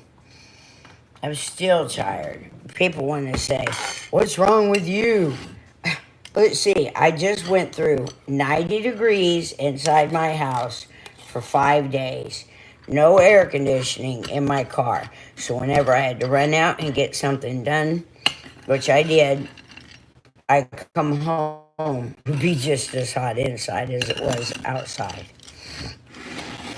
I stayed in my room with all the fans blowing on me. Does that mean that I've learned a lesson? Yeah, that means that I've learned to get a portable air conditioner, so if my HVAC ever goes out again, I'm not without air conditioning. I got heaters, so that's not a problem. I've got portable heaters. I do not have a portable air conditioner. So it was hot inside my car. It was hot inside the house. I've got fibromyalgia, and I could barely get anything accomplished. I've got a lot of stuff that I've got to get done. Then, even though I still wasn't feeling real well yet, air conditioning came on a Friday. I was still sick Saturday, Sunday, Monday. On Tuesday, I went to try and stop the guy that started the company Fix It Forward, Edgardo Rosa, from some kind of a violent, extreme act because he served in Iraq and Afghanistan. And now Israel bombed Iran, and he already went into a different state of mind where he was staying locked away in his room, not locked, but with the door shut, in his room with the light out. And so I went to try to talk to him, to get him to think differently so that he wasn't living in some kind of state of hopelessness where he felt that the only action would be to murder his family and himself because he knows what this means. He served in those wars. He did. And he knows. And the only thing he's thinking of is hopelessness. That's a lot. My dog ain't gonna eat all this. I want to see her eat all this, but I'll let her eat what she wants from it, and then I'll put the rest in the refrigerator and heat it up again later. Something like that. There you go, Annie. Get the baby some food. I don't know, she's hungry. Hey, get it. Get it. Yeah. Oh, God. I didn't take that medication for a few days thinking that I wasn't going to have side effects. Y'all want to talk about being addicted to things? You can be addicted to a feeling, but you can also be addicted physically.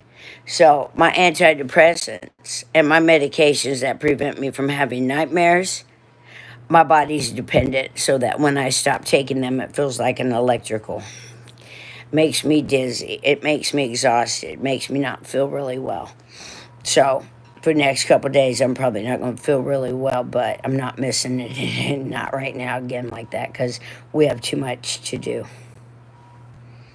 Us here today do not want to see our election victory stolen by a Our election victory stolen. We are here today for one purpose and one purpose only. For our election victory not to be stolen. He has called these people together for a violent insurrection, or a seditious conspiracy. There's another word I'm looking for. It'll come to me. emboldened radical left Democrats, which is what they're doing, and stolen by the fake news media. That's what they've done. And weak Republicans, and that's what they are. There's so many weak Republicans, and we're gonna let you know who they are. I can already tell you, Frank. Because we're a democracy, we are set up to accept all comers in the marketplace of ideas. When you open that marketplace wide, you necessarily invite in crazy ideas. Mike Pence, I hope you're going to stand up for the good of our Constitution and for the good of our country. And if you're not, I'm going to be very disappointed in you. I will tell you right now. Make no mistake, this election was stolen from you, from me, and from the country. This is a criminal enterprise. So I hope Mike has the courage to do what he has to do. And I hope he doesn't listen to the rhinos and the stupid people that he's listening to. Whether or not something is true or accurate, if you say something enough, whether or not it's even plausible, that seed of doubt takes hold and it seeps in, not just in that sort of fringe environment, but it seeps into the mainstream. They said it's not American to challenge the election. This is the most corrupt election in the history, maybe in the world. It's so crazy that people don't even believe it. It can't be true. But I said, something's wrong here. Something's really wrong. And we fight. We fight like hell. And if you don't fight like hell, you're not going to have a country anymore. You will have an illegitimate president. That's what you'll have. And we can't let that happen. The impact of that day in, day out is to slowly degrade our democratic institutions and increasingly turn them into authoritarian ones. We're going to walk down to the Capitol because you'll never take back our country with weakness. You have to show strength and you have to be strong. We will stop the steal. If you destroy the idea of truth, that suddenly there is no one truth, you destroy what makes American democracy what it is. That right there, what he just said, was an absolute call to overthrow the government. Fight like hell. We're going to walk down there. We're going to stop the steal. Anybody who says that right there is not a seditious conspiracy has no idea what they're talking about.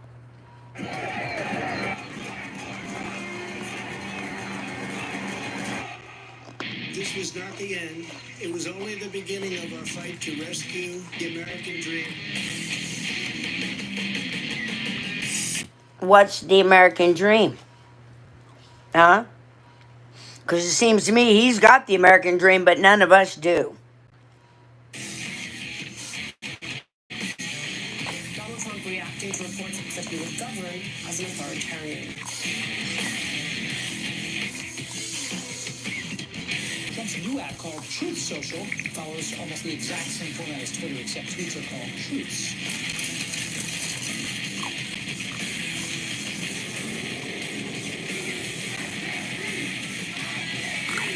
Donald Trump allegedly praised Adolf Hitler. Senator McConnell's issuing a statement saying that he will, in fact, endorse Donald Trump.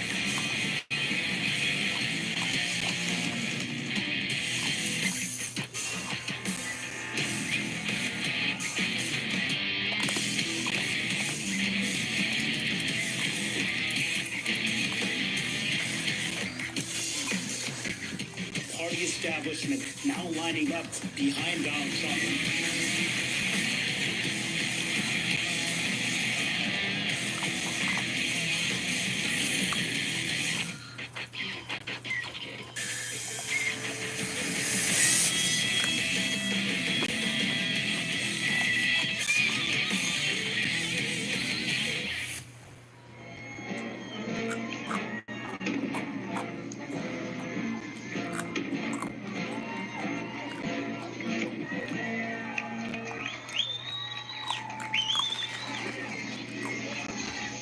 Thank you very much. And we love you, and I can tell you that from the bottom of my heart.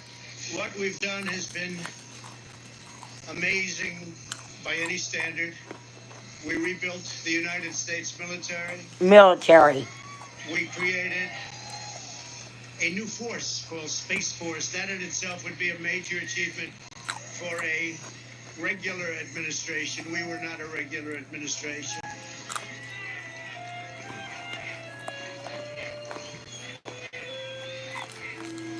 We love you. We will be back in some form.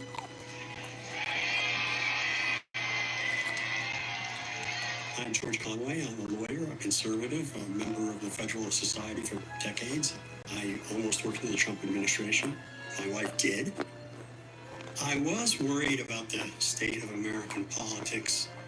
I'm even more worried about it now. I thought that if Donald Trump was gone, things would get better. No. But things haven't gotten better because, he's created a monster. What's going on doesn't really require him anymore. It's like he's let the termites loose in the building of democracy, and they're chewing away at the foundations. It has always been relatively easy once you open your eyes and you realize that this is a particular personality type and that it has been repeated through history, through numerous narcissistic authoritarian leaders. You realize, okay, this is actually not new. We know what this man is going to do. It's part of a pattern. The mystery to me was always, why don't more people see through it? We do see through it. It's just that nobody knew what to do until now. Choose me to be the new president and treasurer of all nonprofits, and that means every church, every nonprofit, including Bill Gates, Warren Buffett, and all of them, Oprah Winfrey, every single one of them that has a nonprofit, and we will take back our consent to be governed by this government. We don't have to ask for their permission to take back our consent. We are not going to demand they let us have back our consent. We are going to take the nonprofit money, and there's nothing they can do about it. What we're doing is legal.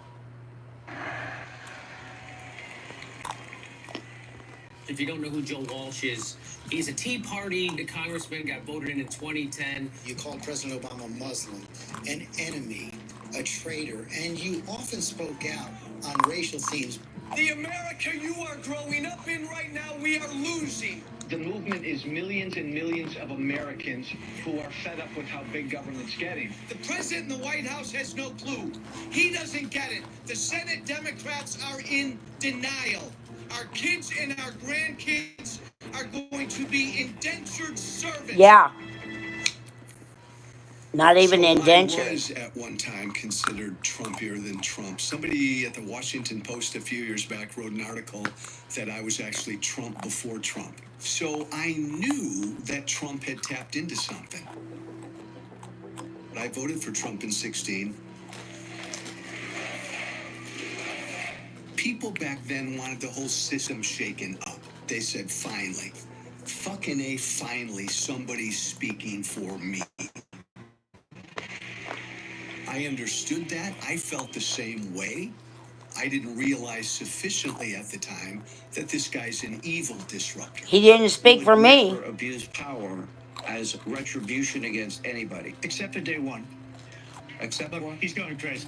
Our democracy right now, and I get pissed off at conservative intellectuals who dismiss this stuff. Our democracy right now is hanging by a thread, literally. I don't think the Democrats sufficiently understand how radicalized the Republican base is. Michael Steele, former Lieutenant Governor of Maryland, former Chairman of the Republican National Committee. This isn't their Republican Party anymore. The party has, in my view, devolved. It is breaking itself apart, and it will become something unrecognizable, more so than it already is. The average person would rather suffer through team-building exercises than look for insurance. The Zebra searches over 100 insurance companies for you to find savings no one else can. Room for one more? The Zebra. We do the searching, you do the saving. Alex Palumbo's continues legendary season as the IndyCar Series roars into Ohio, Sunday at 1 Eastern on Fox. Babies are dying of starvation while we're watching We have that. to figure out as a country how to deal with that because it's not going away. My name's Anthony Scaramucci. I've been a Republican my whole life. There is a systemic problem in the United States. A very large group of people have disaffected from the establishment. Mr. Trump understood that. He used that about as well as anybody. He became an avatar for their anger. And so now what these smarty pants Republicans are going to try to do, they're going to try to tap into that. Not to be overly cynical, but I do have my 11-day PhD in Washington scumbaggery, so I know how these guys operate. They only really care about being in power. They don't care about serving the people. You hear that? Scumbaggery. He's a part of the scumbaggery. And he knows all about it. They would like the democracy to fail if it doesn't work for them. They think this is a good strategy to preserve power. Woke is the new religion of the left. Trump now has taken us to a place where one of our parties now is anti-democracy. Fundamentally anti-democracy. Both parties are anti-democracy. We're not supposed to be living by a party. We don't blindly follow anybody. If you choose me, there will be no more blind following. I I'd be a wealthy man if I had $1 every time some Republican voter said to me, Joe, I don't care that Trump's a dictator as long as he's giving me the shit I want. That's where they're at. Our generation has really lived through 2 pandemics. One, of course, is COVID-19, but the other is a psychiatric pandemic. I call it a pandemic of mass delusion. And I would argue that actually the second one is more dangerous. This pandemic has the potential to bring down our entire society. This is probably the most important psychological phenomena that's occurred in our century, in this lifetime, since World War II. And yet, if you look at the scientific literature, there's really not that much literature about it. That as a profession and as a society, we really have been unprepared for this moment. We will never give up. We will never concede. It doesn't happen. You don't concede when there's theft involved. I had actually predicted that Trump would not leave office peacefully. Because he is a malignant narcissist, he is someone who would rather burn the country down than hand it over to the next man. The nature of malignant narcissism is they actually take a certain glee and pleasure in destroying things. If they can't dominate and control them, they want to destroy them. Right. And the dark side of humanity can actually be called forth by the malignant narcissist. That the malignant narcissist kind of gives permission for people to release the most negative and destructive, most evil, most primitive aspects of themselves. Right. Robert J. Lifton wrote about something called malignant normality. And Robert J. Lifton really is one of the great scholars of authoritarian psychology and cult psychology. He's been studying this for like 40 or 50 years. He's been studying it almost, I think, since World War II. He coined this great term, malignant normality. Malignant normality is what happens when you have a malignantly narcissistic leader. The malignantly narcissistic leader has crazy, destructive ideas that would be seen as crazy by anybody. We will root out the communists, Marxists, fascists, and the radical left thugs that live like vermin within the confines of our country. We, the people, are not going to listen to this crap anymore. We, the people, are invoking the Declaration of Independence and taking back our consent to be governed by people like this anymore. We're not going to root out our country of anything other than hate. We are going to go help the dying, starving, hungry, the people that are screaming and crying for our help. But once they're able to capture a society or a subset of society, they are then able to make those crazy beliefs become the new orthodoxy, the new conventional wisdom. Now I'm telling you, if pins came, we're gonna drag through the streets. You politicians are gonna get dragged through the streets. If you lived in Soviet Russia, or Mao's China, or Hitler's Germany, or Rwanda, or Yugoslavia, then you know what it's like to have your neighbors become infected by an idea or an ideology that causes them to come to your house and want to kill you. Right. They feel a sense of entitlement to dominate others. Yeah. They feel entitled to that. And they feel entitled to use violence Right. or any means necessary to make that happen. And I think that Trump, he activated them. My name's Matthew McWilliams. I've been a political practitioner in the United States for years, run a political consulting firm. My area of expertise is authoritarianism. The study of authoritarianism, where it started, you have to go back to the 1920s, 1930s in Frankfurt, Germany. The Frankfurt School, a bunch of Jewish scholars studying what was occurring in Germany. Obviously, once Hitler took power, the Frankfurt School had to vacate Germany. One of the scholars, Adorno, wrote the seminal work from the statistical standpoint, looking at authoritarianism. Theodore Adorno came up with the idea of the authoritarian personality. He was, for obvious reasons, intrigued with the question of who becomes a Nazi? How did this happen? How did people go crazy? And is there a certain type of person who resonates to this authoritarian ideology? We already know that. Morgan and Roosevelt's and all of them did it through the eugenics. That's where this Nazi comes from. The U.S. government did it. And who could be activated. The authoritarian personality sees the world in black and white, us and them. They have nothing but disdain for you and for your values. They lecture you on open borders. They externalize all blame. They take no responsibility for any of the negative outcomes in their life and instead feel victimized. No politician in history has been treated worse or more unfairly. No, I don't take responsibility at all. You're creating violence by your questions. Theodore Adorno, he even came up with a scale for it. The F for fascism scale. It's predictive of attitudes that would be considered authoritarian. They did a lot of different versions of it. Now I will do interviews with people. Within 4-day questions, I can sort people on an authoritarian scale from non-authoritarian to very authoritarian and have a high probability that the person who's very authoritarian is going to love obedience, love order, love uniformity, and be scared of difference. That's my mom. And on the flip side, the non-authoritarians are the free to be you and me people. Freedom, independence, diversity, all okay.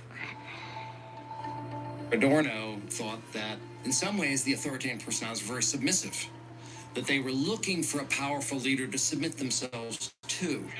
And so this celebration of how powerful Trump is, this kind of crazy idealization of him, the golden calf Trump that was at CPAC and these crazy memes, people are getting a vicarious sense of being powerful themselves by identifying with him and their connection with him. So by being connected to a person who's so powerful, it makes them feel empowered.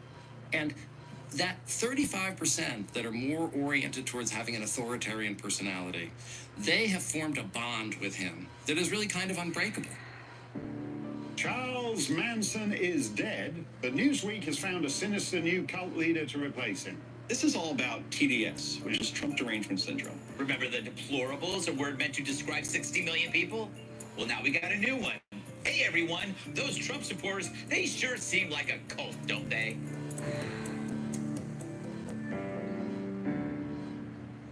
So you liken Trump supporters to a cult. Is that really fair? They've given up their lives and their beliefs to follow this man, and they will deny everything wrong he does and says. That sounds cultish to me. I'm not a psychologist, so I don't know the check marks of a cult. But as someone that's fairly intuitive, there's a lot of cult-like features to this. There's almost worship of one human being as sort of a seer and truth teller.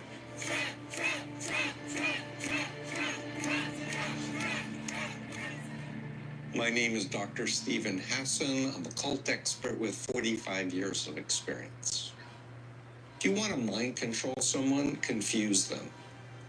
The easiest way to confuse a person is to overload them. Sadists who prey on children are released on bail, but there is no bail and there is no bond. Unique, never happened before. Trump is a master at understanding how to say outrageous things, confusing things, and taking advantage of people. You look at Singapore, you look at other countries where they have the death penalty, they have no drug problem whatsoever. And if we did that, in 1 year, even if it was not strong, because it's never going to be quite like China. He's talking about the drug problem when he's supplying alcohol, which is a drug, and pornography and gambling. I wrote a book called The Cult of Trump. It was not an easy decision to agree to do it.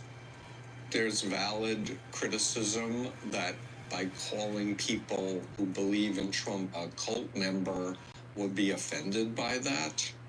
And I don't say it easily. And I don't say it with malice, because I was in a cult. I became an expert because of my own recruitment into a destructive cult. The Moonies in 1974. My girlfriend had dumped me. 3 women flirted with me at Queens College. And within 2 weeks, I was bowing to an altar with Moon's picture on it, thinking he was the Messiah, thinking the world was coming to an end. The time has come that we must repent. We must fear the wrath of God. In the true sense, who are the true Americans? We believe that faith and family, not government and bureaucracy, are the true American way.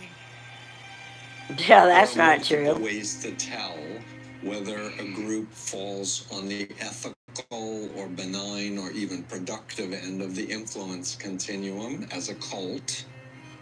And when people say, Steve, what's an example of a benign cult? Then I say, well, I'm a scuba diver and I spend large amounts of money traveling around the world, but I can have a conversation with anyone else who does scuba diving, even though they're a complete stranger. People can be sports, cult fanatics. I've only used Apple since 1982, and I currently own about 10 different devices.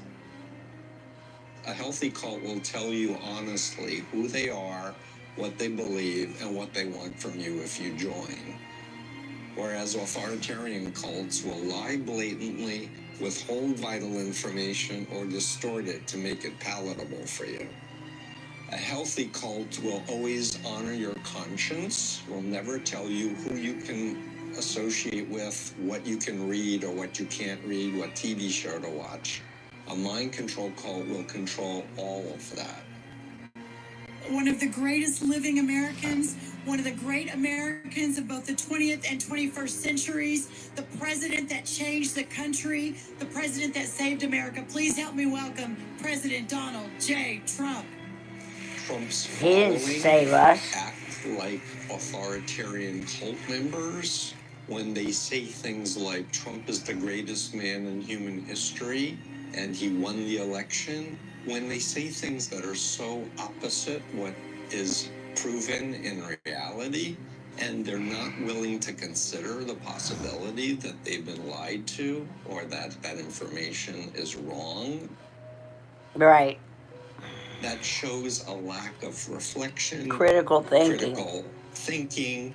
How could you tell if your mind has been brainwashed, or your mind has been hacked, or you've been subjected to mind control or undue influence? The people who want to persuade want you to stay ignorant. You don't need to be stupid to be in a cult. You can just be deceived at the vulnerable time of your life and indoctrinated. Poll shows they trust the former president even more than their own loved ones. And trust this politician than they trust their own religious leaders, despite everything that he has done. I listen to all these talking heads on CNN and MSNBC try to theoretically explain the mind of the average Republican voter. They don't get it. To the average Republican base voter out there, every morning I woke up, shit was changing. Who you can marry, what you can say, all of this stuff, what gender you can be, everything's changing too fast. The Republican Party establishment ignored these people. John Boehner, Paul Ryan, John McCain, Jeb Bush, all of these establishment people didn't listen to their base. Elite Washington, the elite media, all these smart fucking people who talk about who I am and what I believe every day, they don't know me, they don't listen to me. Politics no longer deals with my problems. I don't have a job, my kid's on opioids. Neither party's listening to that stuff. Yeah, there's justification in there for being angry that my political system is no longer addressing the things I care about. It never did. What Trump gave them is somebody to blame for all of this change. You have some very, very bad people in the caravan. You have some very tough criminal elements within the caravan. It's the illegals' fault. It's NATO's fault. It's the shithole country's fault. I will seal off the border before they come into this country, and I'll bring it up. Trump enabled these folks to say I'm a victim. Americans are suffering, and they are excited. They're not bothered. When Lumber Liquidator says you'll never pay more, Yep, you can wait. count on it. Because we absolutely guarantee it. With our industry-leading 30-day best What's price that? guarantee. Find a lower price, we'll beat it. See us advertise a lower price, we'll refund the difference. You don't have to tell me Best that. prices, Don't tell me. questions asked. Don't tell me that. Flooring as low as 99 cents a square foot. Huh? $1 left in stock Bellawood flooring. Well, yeah, but you're going to be at your kid's house. You might spend the night. You don't know anything. Just call me and let me know. Okay, okay? All right. Aw, it's so nice of you to tell her goodbye. Yeah.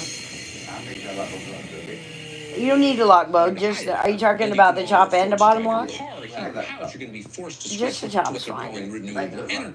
Today in All right. America, I hope you have a we are great living time through a wave of with your family. The illegals. I haven't seen my real family one time since my mother passed in about 4 years. Yeah, you ain't seen them in 4 years?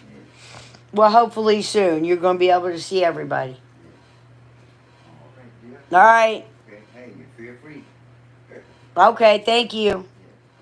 All right. Fault. It's NATO's fault. It's the shithole country's fault. I will seal off the border before they come into this country, and I'll bring it up. Trump enabled these folks to say I'm a victim. Americans are suffering, and they are excited. They're not bothering to hide it. Now that you can no longer afford to drive your car or heat your house, you're going to be forced to switch to what they're calling renewable energy. Today in America, we are living through a wave of disinformation that we can hardly fathom the consequences. We have had years of psychological warfare. Yes. From Trump and Fox News. More than that. Reached this moment when we can firmly announce the starting of a Fox News channel.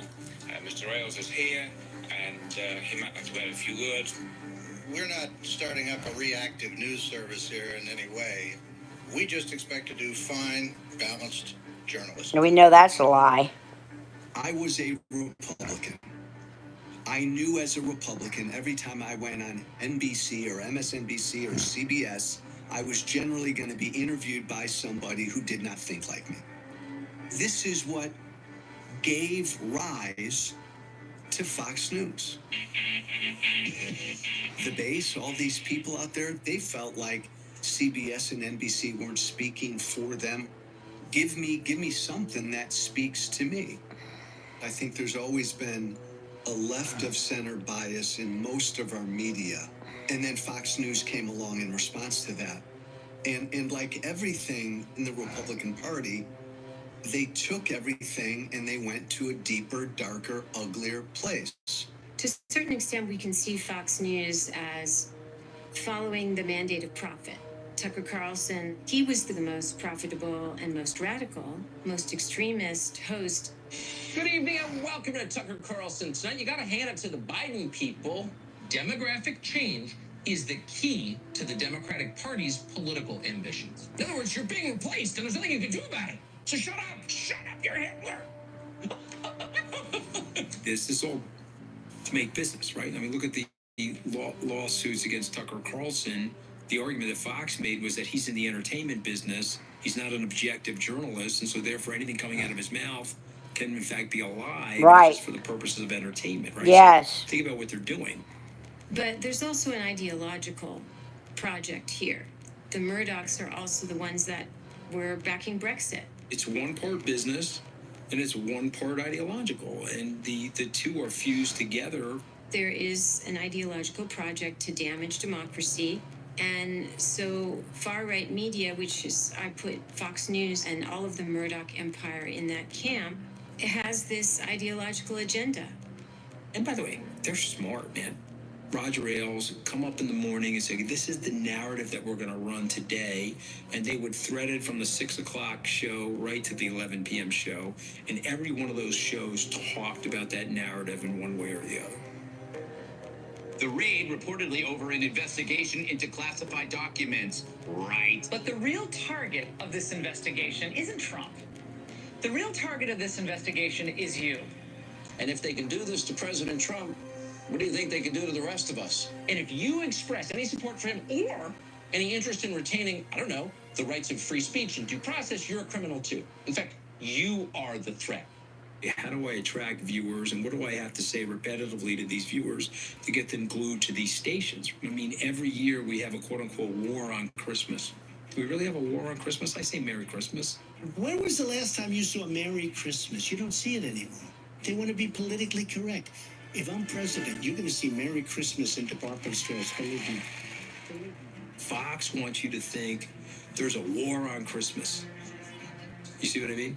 And so, let me get upset and let me countermand the war.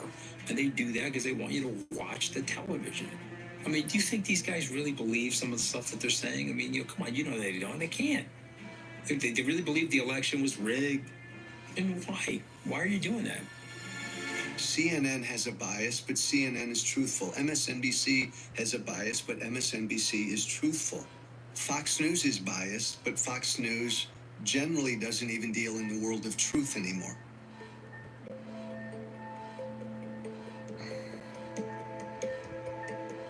I'm Ann Nelson, and my career has involved studying human rights, information systems, and where political systems and media systems come together.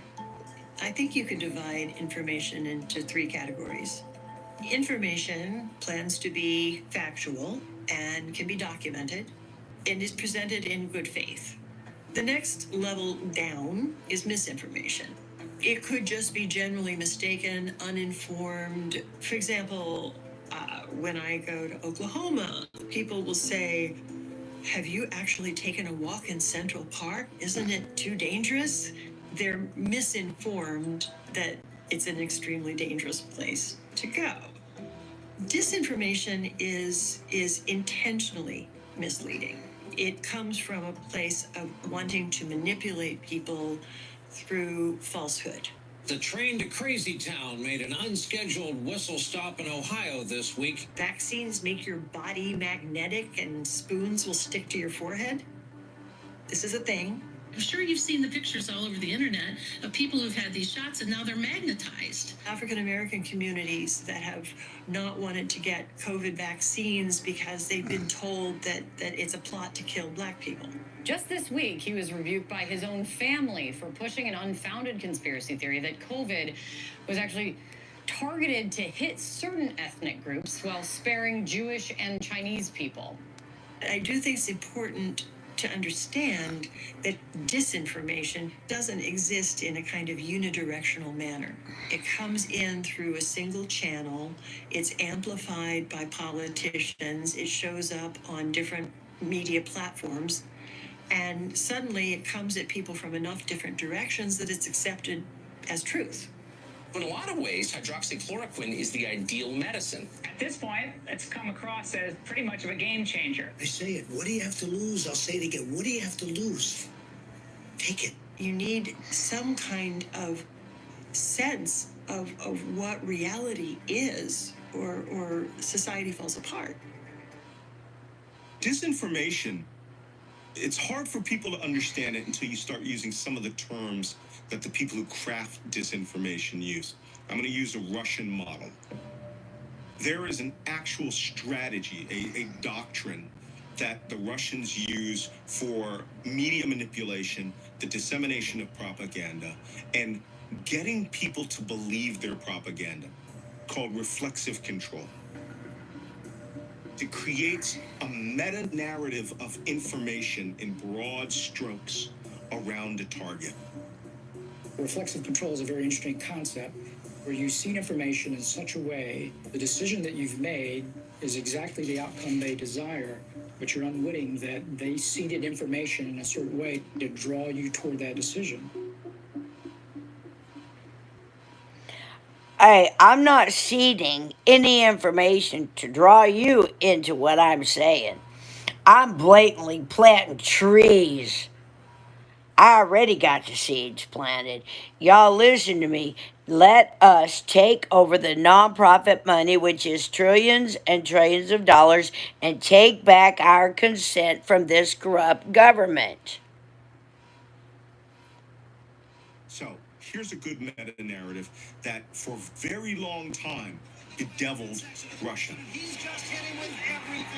The Soviet Union is bad, right? That's meta-narrative. We all grew up to believe that. I mean, we got Boris and Natasha and Rocky IV from that. Then we still matrix, Boris. No time like the president, Natasha. Vladimir Putin decided, we're going to create a new narrative. Only we're going to reframe the United States. And we're going to support someone who will take the narrative that Russia is good and the relationships of the United States and Russia should be good. And we're going to help him become president of the United States. That is how disinformation works at the large scale. You can literally frame the mindset of an entire nation to where you think eliminating your constitution by vote is a good idea. You destroy democracy by using democracy. Y'all hear that? To a Russian grocery store, the heart of evil, and seeing what things cost and how people live, it will radicalize you against our leaders. That's how I feel anyway, radicalized. Why is the interference by a hostile foreign power in our presidential election such a monumental threat to our nation?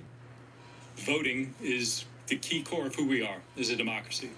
The prospect of a hostile foreign power interfering and influencing the election for the President of the United States of America, I can think of few more severe or consequential threats facing our nation than that one. I'm Pete Strzok. I was the lead agent in the FBI's investigation of Hillary Clinton's use of a private email server, as well as the Russian attacks on the 2016 presidential elections. I think there's a widespread belief in the culture, even people who follow politics, that the Trump-Russia story was a hoax. Yeah, absolutely not. The fact of the matter is that the members of the Trump campaign, including Trump himself, were engaged in contacts with the government of Russia, and in some cases, members or agents of the Russian intelligence services, who were seeking to exploit those contacts to advance Russian aims. And that's beyond debate. Y'all hear that? It's absolutely confirmed by this bipartisan Senate Intelligence Committee report, led by Republicans, by the way, that concluded that there was a systematic attempt by the government of Russia to influence and attack our elections for the benefit of Trump, to hurt Hillary Clinton, and that the members of the Trump campaign, up to including possibly Trump himself, understood that and welcomed that assistance. And it was anything but a hoax. Not. It was a battle between the authoritarianism of Vladimir Putin and the democracy of the United States.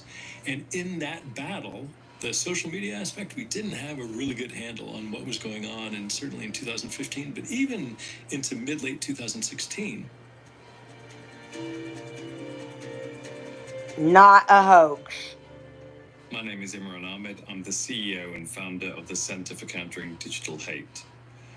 Trump, in one respect, is an epiphenomenon. He's a result of something else that's been happening that's much bigger. The lesson to be taken right now isn't that Trumpism is the problem. The problem is what led to Trump and Trumpism, which is social media. And that's been going on for, ever since essentially Facebook discovered how to change the newsfeed to an algorithmic method of ordering it rather than a timeline method of ordering it. Today we're going to talk about a new design for your newsfeed.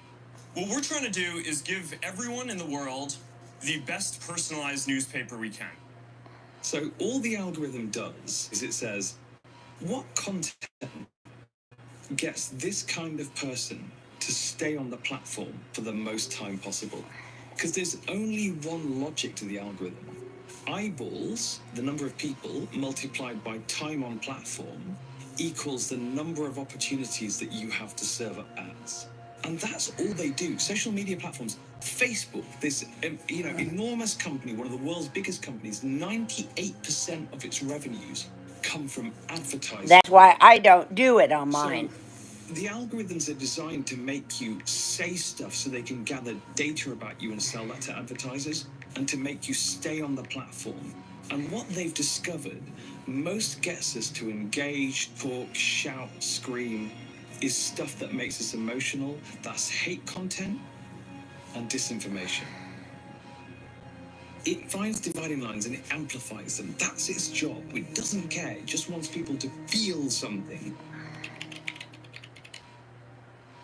We did a study called Algorithm, where we looked at the Instagram algorithm and we fed in a bunch of fake accounts which were following wellness influencers.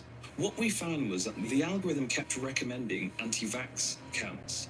Once you follow the anti-vax accounts, it started giving you QAnon and anti-Semitic accounts. And vice versa, if you were following anti-Semitic accounts, it gave you COVID disinformation and vaccine disinformation. The reason for that is because the algorithm had recognized in human psychology a tendency that if you are feeling uncertainty, if you're looking to alternative answers for the problems that you face, you are very likely to be vulnerable to conspiracisms. And the algorithms have recognized this and now model it. They literally take us down. They say to us, why don't you take the next step on your conspiracist radicalization? This is happening simultaneously all over the world. And that single change in how we order the information in our world, how we decide what wins and what loses, has fundamentally changed the corpus of knowledge that comprises our society. Denver. And send. Oh, thank you, I needed this. Headache again? These bargain bin blue light glasses are not working. Here, try these blocks by Zenny. They live together, and he just pulls these out. She doesn't know he's got them. You sleep better at night. Wow, these look great. You're welcome. And he what? Just bought them for her? What? These commercials are so stupid. Looks to continue his legendary season. Pure perfection. They're doing that while the babies are dying of starvation. We have to go help the dying, starving people.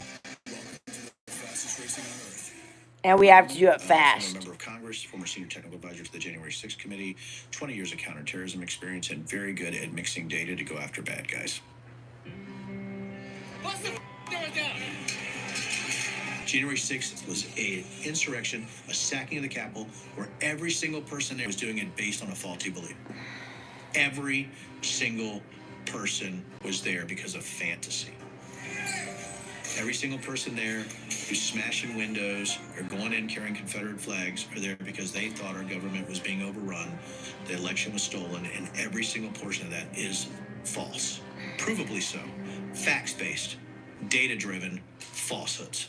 Donald Trump was picked by military leaders to run for president as a way to kind of bring down the deep state. And I think America has been uniquely conspiratorial at times. What exactly happened on 9/11? How did they know who did this so quickly? Right? And if you guys watch 9/11, A Decade of Deception, you will see the truth. Like they did Lee Harvey Oswald. From 9/11 truthers to the faked moon landing. It never happened. It's all a lie. And I think that really is where social media is so powerful. Now you have this unique medium of electrons that can be injected right into your frickin' cranium, right into your frontal lobe, right? And it can absolutely just take over what your belief systems are, because now we're in a unicast world. You can pick your echo chamber and watch it every day for hours, hours, and hours. This is where we are. Truth is being broken. It's always been that way. Always. Climate change conspiracies. COVID-19 conspiracy. The anti-vaccination movement is growing. Voting machines that they were in some way hacked and used to steal votes and to steal the election. The QAnon conspiracy theory is the craziest of them all. And it's also the most violent. It's the conspiracy theory that liberals are inherently evil. We are going to go find out the truth. This and what they're talking about right here, QAnon, that they're murdering babies, they're scaring them first for their blood, the end, whatever. endocrine, whatever it is, all that kind of stuff. We're going to go find out. We are going to go find out who the Illuminati are, who the Masons are, who the Skull and Crossbones are, who the Elks are, who all of them are. And that they are responsible for the kidnapping, rape, torture, and murder of children. All kidnapped, missing children in the United States. Pizza is a code word for child pornography. Cheese pizza, child pornography. And that they're killing and raping these children in order to get them scared so that they get a chemical called adrenochrome. Adrenochrome. Now, what I just described to you, minus the killing and murdering, is the plot to the movie Monsters, Inc. Right? Where the monsters scare the children, and the more scared they get, that fuels the monster universe. But that's because the monsters didn't know any other way. And we are about to teach the monsters that laughter brings about way more energy than this violence. Into clean, dependable energy. Drinking their blood, eating our babies. Do you believe there's a ring of high-profile politicians who are kidnapping and sacrificing children? I do believe that. My first thought was, wait a minute, this isn't particularly serious, you know? Anything is a possibility. Why are we arguing about what we think? Let's go find out. That's the most ridiculous thing I've ever heard. Now here's the other side. There would come a day of reckoning, a day called the storm. We're the people! We are the storm! And that day was when they would mass murder all the liberals, blacks, Jews, and whites that side with them. And Donald Trump stoked this when he said, oh, I don't know who they are, but I hear they like me. They say that I'm rescuing children. I know nothing about it. I do know they are very much against pedophilia. They fight it very hard. He understood exactly who they were. And these people view him as their god. When they surveyed Republicans, 1 in 3 Republicans now believe that QAnon is mostly true. Q is a patriot. He is someone. Who knows whether it's true or not? Let's go find out. Everything that I've heard of Q, I hope that this is real. If over 70% of the GOP base believes the election was stolen, that is a QAnon-type belief. And what I try to tell people is that QAnon is your guide, right? Is your influencer, even if you don't know it's actually connected to QAnon directly. Stop the Steal is QAnon adjacent or it's QAnon directed. And I think that's when I talk about the hierarchy of the conspiracy theories in QAnon, but also how sticky it is and how it actually gets into the population about this good against evil battle. We know there's a good against evil battle. And right now, we the people are going to take back all of our nonprofit money and fire all the evil people. We're not going to come up against them with flags unless they're white flags for surrender. That's what everybody should be flying, a white flag, and that's it. Everybody all over the world fly a white flag for surrender.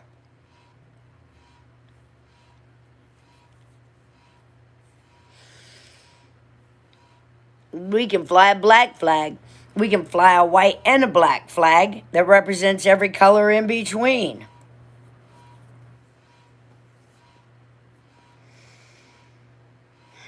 We don't have to argue about this anymore. We are going to go find out. No more Democrats, no more Republicans. It's important because we're actually have politicians that are basing policy off this nonsense. And it's very, very powerful. QAnon is so important as a baseline belief system because it's, let's be honest, it's also a Christian nationalist type of conspiracy theory. And it could be true. QAnon is evangelically driven. I watched the clips myself. It's first-hand information. And I think that's why it's so important to the GOP, and that's why the base really took to it. Now that President Trump's wearing the Q pen, they're playing the Q anthem at his rallies, it just completely took the Republican base like wildfire. Q's back, baby. And I'm telling you, Q is now being used almost more frequently, I think, even before 2020, so which is really surprising to me. We're actually talking about performing violence against sitting members of Congress. That's not great. Let's be honest, right? So you have a massive group of believers that think they're in this war of good against evil. They believe they're engaged in spiritual warfare. The election has been stolen by a group of demon-worshiping globalists, and there's kids being held in the basement of the Capitol. We got to drag them out. And that's what you're trying to warn people. We don't have to drag. Well, we might have to drag them out because they're not going to be able to walk. But we are going to go find all of these people. Q? Who knows whether it's true or not? You're sitting here feeding us full of shit that we don't know anything about because we don't see it with our own eyes. You can talk about it being ridiculous all you want to, but it doesn't mean it's not true. There probably are people down in the basement of the Capitol being tortured.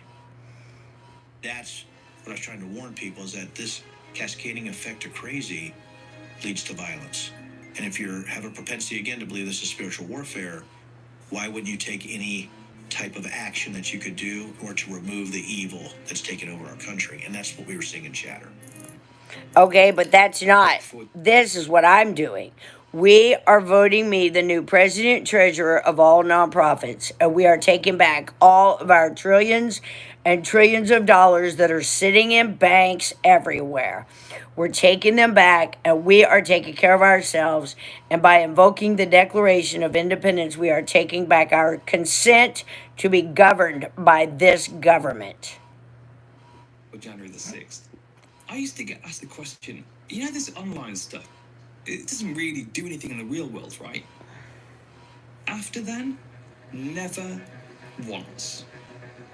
This platform gets what free speech is all about.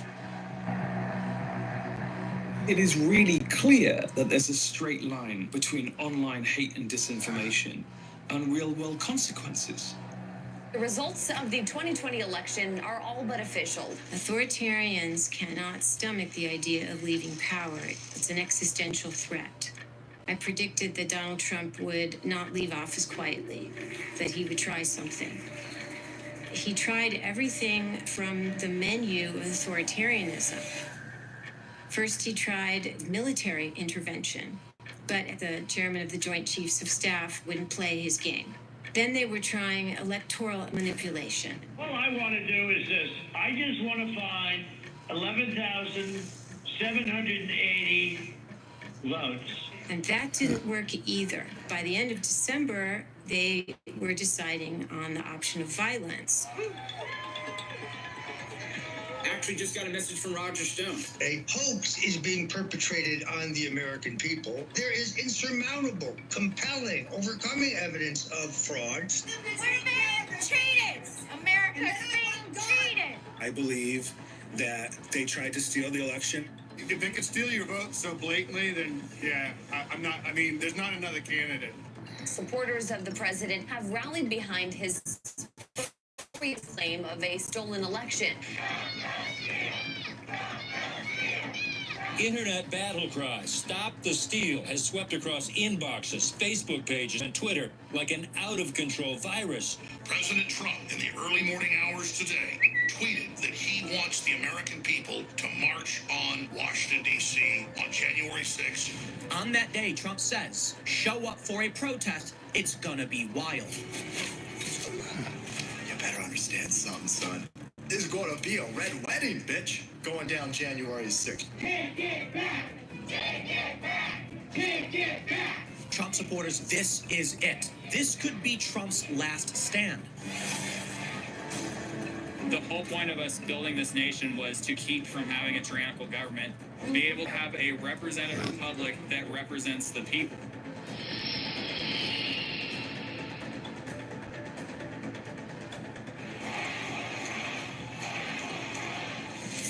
Someday people are gonna ask me, where were you when your country, the greatest country in the world, was stolen by crooked politicians? And I don't want to say that I sat at home watching on TV and doing nothing. We know the rules of engagement.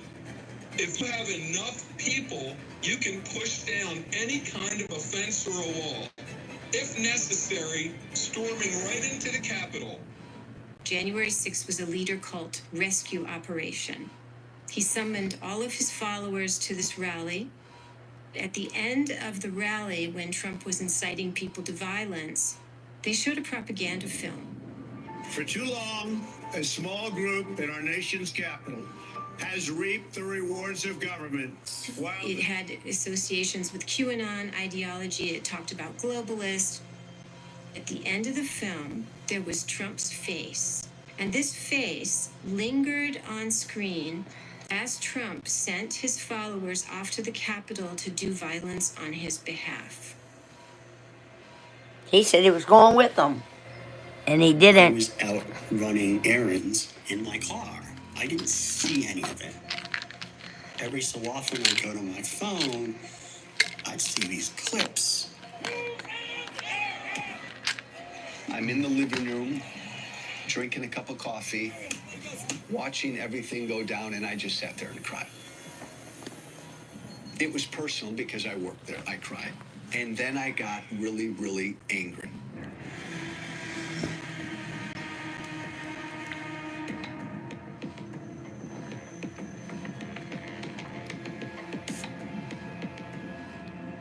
It was completely irrational. And I'm thinking, who would do this? Why would anyone do this? The government did this to us. We were normal, good, law-abiding citizens, and you guys did this to us. We want our country back. We are protesting for our freedom right now. That's the difference.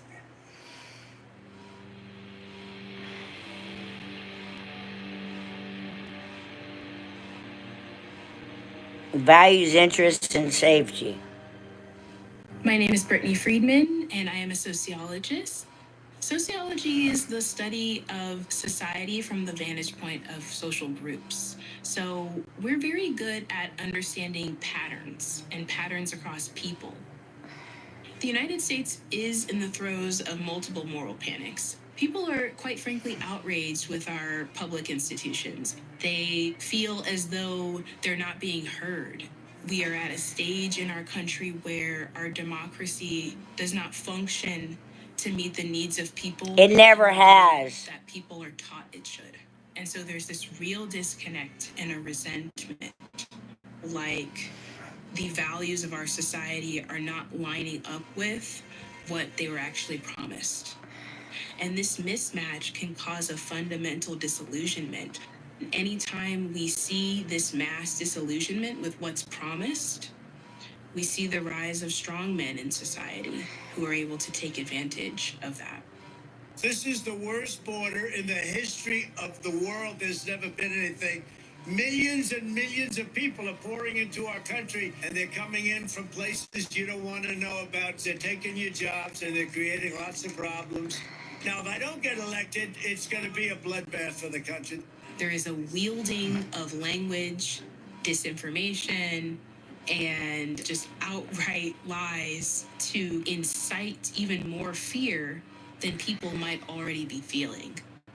You're not allowed to have your gun, but the criminals are allowed because they're not going to follow the law. So they can walk into your place and you'll say, please, please don't do it. It's crazy. It's crazy. Moral panics are very effective in terms of gaining followers because they're rooted in core truths. We're a failing nation. Our country is failing. We're a nation in decline. And so the truth is, people cannot save enough. People do not have what they need for their family. The lie is that migrant populations are causing this. People feel fundamentally disenfranchised. They also feel fundamentally unsafe about their future and the future of their descendants. That's why you have to choose me. People become desperate. And sociologists, social psychologists have shown when people are desperate, you can tell them almost anything. Does anybody know these two gentlemen in the room? If you don't, let us know. You shouldn't. Donald Trump was able to make tens of millions of people believe that he won the 2020 election, and it created a kind of moral justification for violence. I don't think he made tens of millions, because there weren't no tens of millions on January 6th there. That he had been wronged, that he really was the victim. and he needed to be avenged. This is going to be a fraud like you've never seen. Now, from a point of view of leader cults, the big lie is very interesting. It meant that his followers did not have to psychologically reckon with the fact that their leader lost. The big lie allowed those people to believe that he was still their hero. Whenever you're ready, sir. At Carrabba's Italian Grill, every dish tells a story. Lasagna's always been special to me and my family. We prepare it the same way my grandmother prepared it. First of all, you have to make a pomodoro sauce. Then you cook your pasta, you lay it out, you put your pasta down, and we splotch the meat sauce. That's the story. The cheese, the Romano cheese, and then we layer it. So come celebrate at your local Carrabba's and enjoy our one-of-a-kind lasagna. This story was Grandma made it. Your eyes are working overtime and they're not getting paid for it. Wait, what? Yeah. When you're on screens all day like this guy, your eyes are working overtime because the blue light from those screens can be damaging. Should I ask for a raise? Probably. What's the blue light? More blue light than regular lenses, giving your eyes the break time they need, with less eye strain, better sleep, and all-day comfort. Give your eyes a break with Blocks by Zenni. All day comfort. This commercial's stupid. Right? And only $250 a night for my favorite site. What? Now, what kind of friends are they that they didn't plan this trip together? You have to check Trivago. Oh, yeah? Prove it. On Trivago, you can compare hotel prices from multiple different sites, even your favorite one. Look, same hotel, $100 less. You didn't check Trivago? I didn't check Trivago. What, maybe Check they Trivago just to met compare each prices other and and they're save just up to sitting 40%. down. Hotel? Who's got, why pay that much for hotels? Well, we're gonna own them all.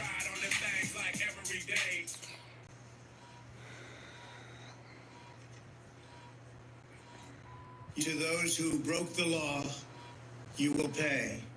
You do not represent our movement. You do not represent our country. And if you broke the law, you can't say that. I'm not gonna, I already said you will pay. But this election is now over. Congress has certified the results. I don't want to say the election's over. I just want to say Congress has certified the results without saying the election's over, okay? When the GOP decided not to discard Trump on January 7th, it was affirming its identity as an authoritarian party. A party that has forsaken democracy for power and power at any cost.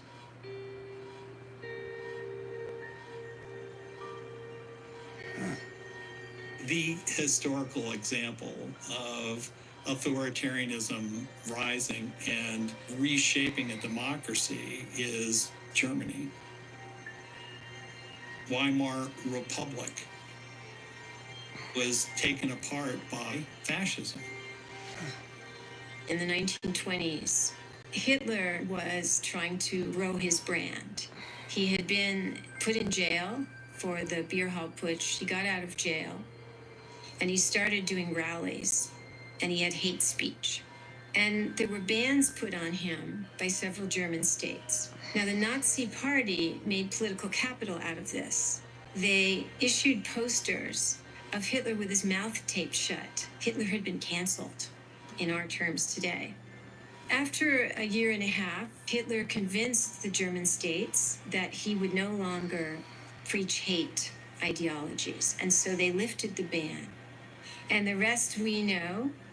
He was able to amass a broader and broader following with his hate speech, and eventually his hate speech, which was conceived in an environment of democracy, became state propaganda once he shut down democracy. When the fascists finally got into power, the rule of law was thrown out.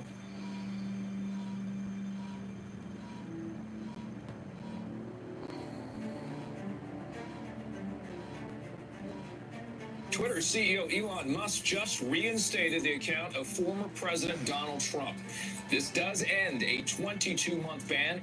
Zuckerberg says he's trying to protect free speech after saying he would have removed content about Holocaust denial. Can you define hate speech?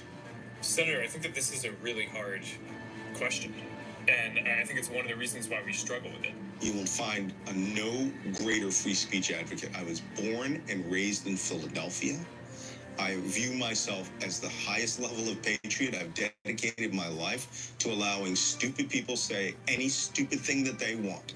But social media allows collectives of people to scream fire in a theater and then laugh as you trip on your way out or get trampled. The First Amendment says that, and I quote, Congress shall make no law abridging freedom of speech. However, this does not apply to private businesses like Facebook. Now, if a neo-Nazi comes goose-stepping into a restaurant and starts threatening other customers and saying he wants to kill Jews, would the owner of the restaurant, a private business, be required to serve him an elegant 8-course meal? Of course not. The restaurant owner has every legal right, and indeed I would argue a moral obligation, to kick that Nazi out. And so do these internet companies. The way that Twitter and Facebook was supposed to be these vehicles which allowed the flourishing of democracy. But when used by people who have evil and nefarious intent, it is truly dangerous for democracy. In many countries where Facebook is the internet, authoritarian rulers have spread misinformation to incite violence against minorities and political foes. Facebook wants you to believe that the problems we're talking about are unsolvable. That to be able to share fun photos of your kids with old friends, you must also be inundated with anger-driven virality. They want you to believe that this is just part of the deal. I am here today to tell you that's not true. These problems are solvable.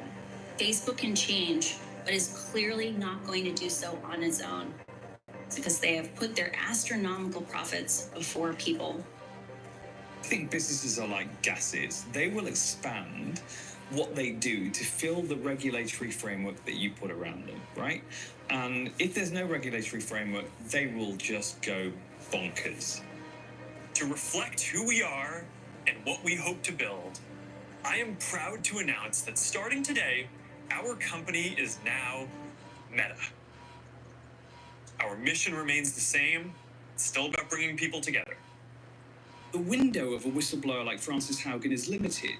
I think that since she took all these documents, they've evolved into Meta, they've moved into the metaverse. Most of the anti-vax crisis has happened since then. And we need disclosure of deceit, not every decade, but every time that there is active deceit on something of great public interest. This weird law passed in the US in 1996 disconnected companies from the consequences of their activities. If you're a social media company, you've got zero liability for what anyone says on your platform. That is in itself an incredibly unusual thing to have happened. They just got it wrong on this. But that means they're allowing me to speak, me to be able to say what I want to say.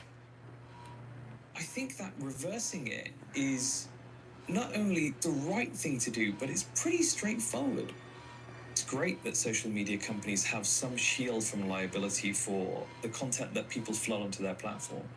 But where they can take reasonable steps to reduce that harm, they should take them. And if they fail to do so and someone's harmed as a result, they should be liable. And I think that simple change could reverse a decade of damage to the fabric of our body politic, to the knowledge held in our society, to the divisions that have caused so much pain to so many people, rended families apart over the pandemic, over Trump, over all the nonsense that seems to have become more prevalent in the last few years. It's always been prevalent. I don't know why people keep saying everything's happened in the last few years when it hasn't. It's been going on since the beginning of time. The only difference now is that we have worldwide media. Everybody, everywhere, can know what everybody else is doing. It is time for social media to be regulated. If you regulate social media, then I personally won't be able to come on here and tell everybody that we, the people, do not have to continue to consent to this corrupt government, that all the nonprofits are our money, are our corporations, are our companies, that we control them, and that we could choose a new president and secretary, and that's me. It's time for social media to be regulated. Social media platforms are not a press. They do not in themselves generate journalistic content. Yes, they do. Pretty slow to confront the challenge of the internet. The loss of thousands of local newspapers across the country is depriving communities of some of the glue that holds them together. Journalism and government should have connective tissue to represent the interests of the public, as well as And social when you lose media. communication lines, say that from the journalist to the legislator to the high school principal to the parents, and you distort them with disinformation, then you have a failure.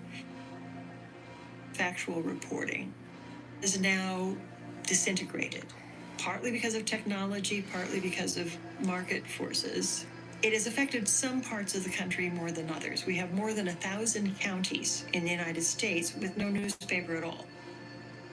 People who lost their trusted local news sources, and trusted local, these are key words here, because when it's your community, when it's people you know and they're writing the story, there's a much higher level of trust that is shown in poll after poll. In these news deserts, as they're called, that is replaced by what came in to fill the vacuum.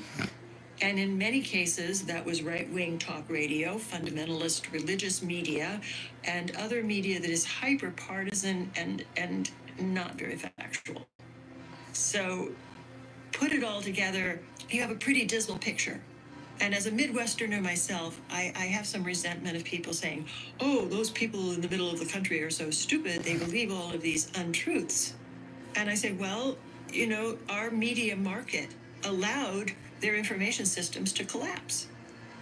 You were so focused on your own profits, and no, you don't make a lot of profits informing farmers in Iowa and rural areas. No, that's not a matter of profit, but it is a fundamental pillar of democracy. For me, it is profit. For me, it's a profit doesn't have to do with money. Profit has to do with a gain.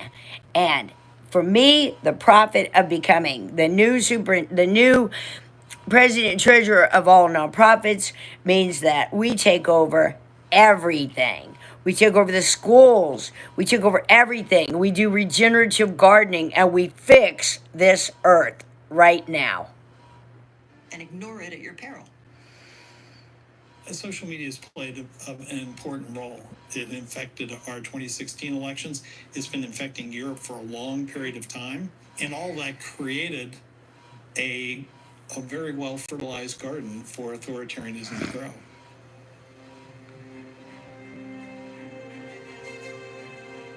The study of authoritarianism, when I started looking at it in 2013, was dead.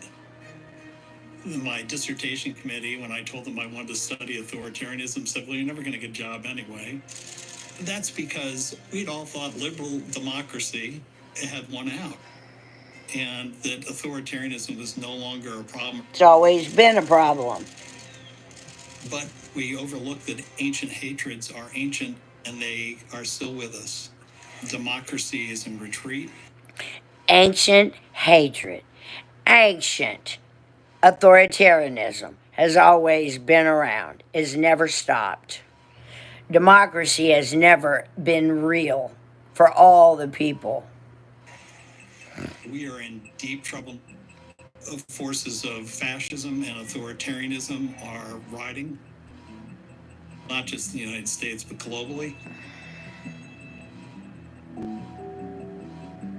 In this country, we're really sleepwalking through it.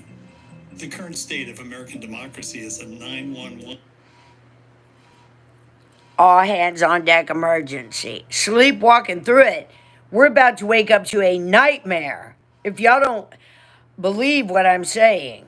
An all-hands-on-deck emergency. What we're up against in America today is not just Trumpism, but a very broad-based global effort by the far right to destroy democracy. And Russian President Vladimir Putin has been the head of that effort.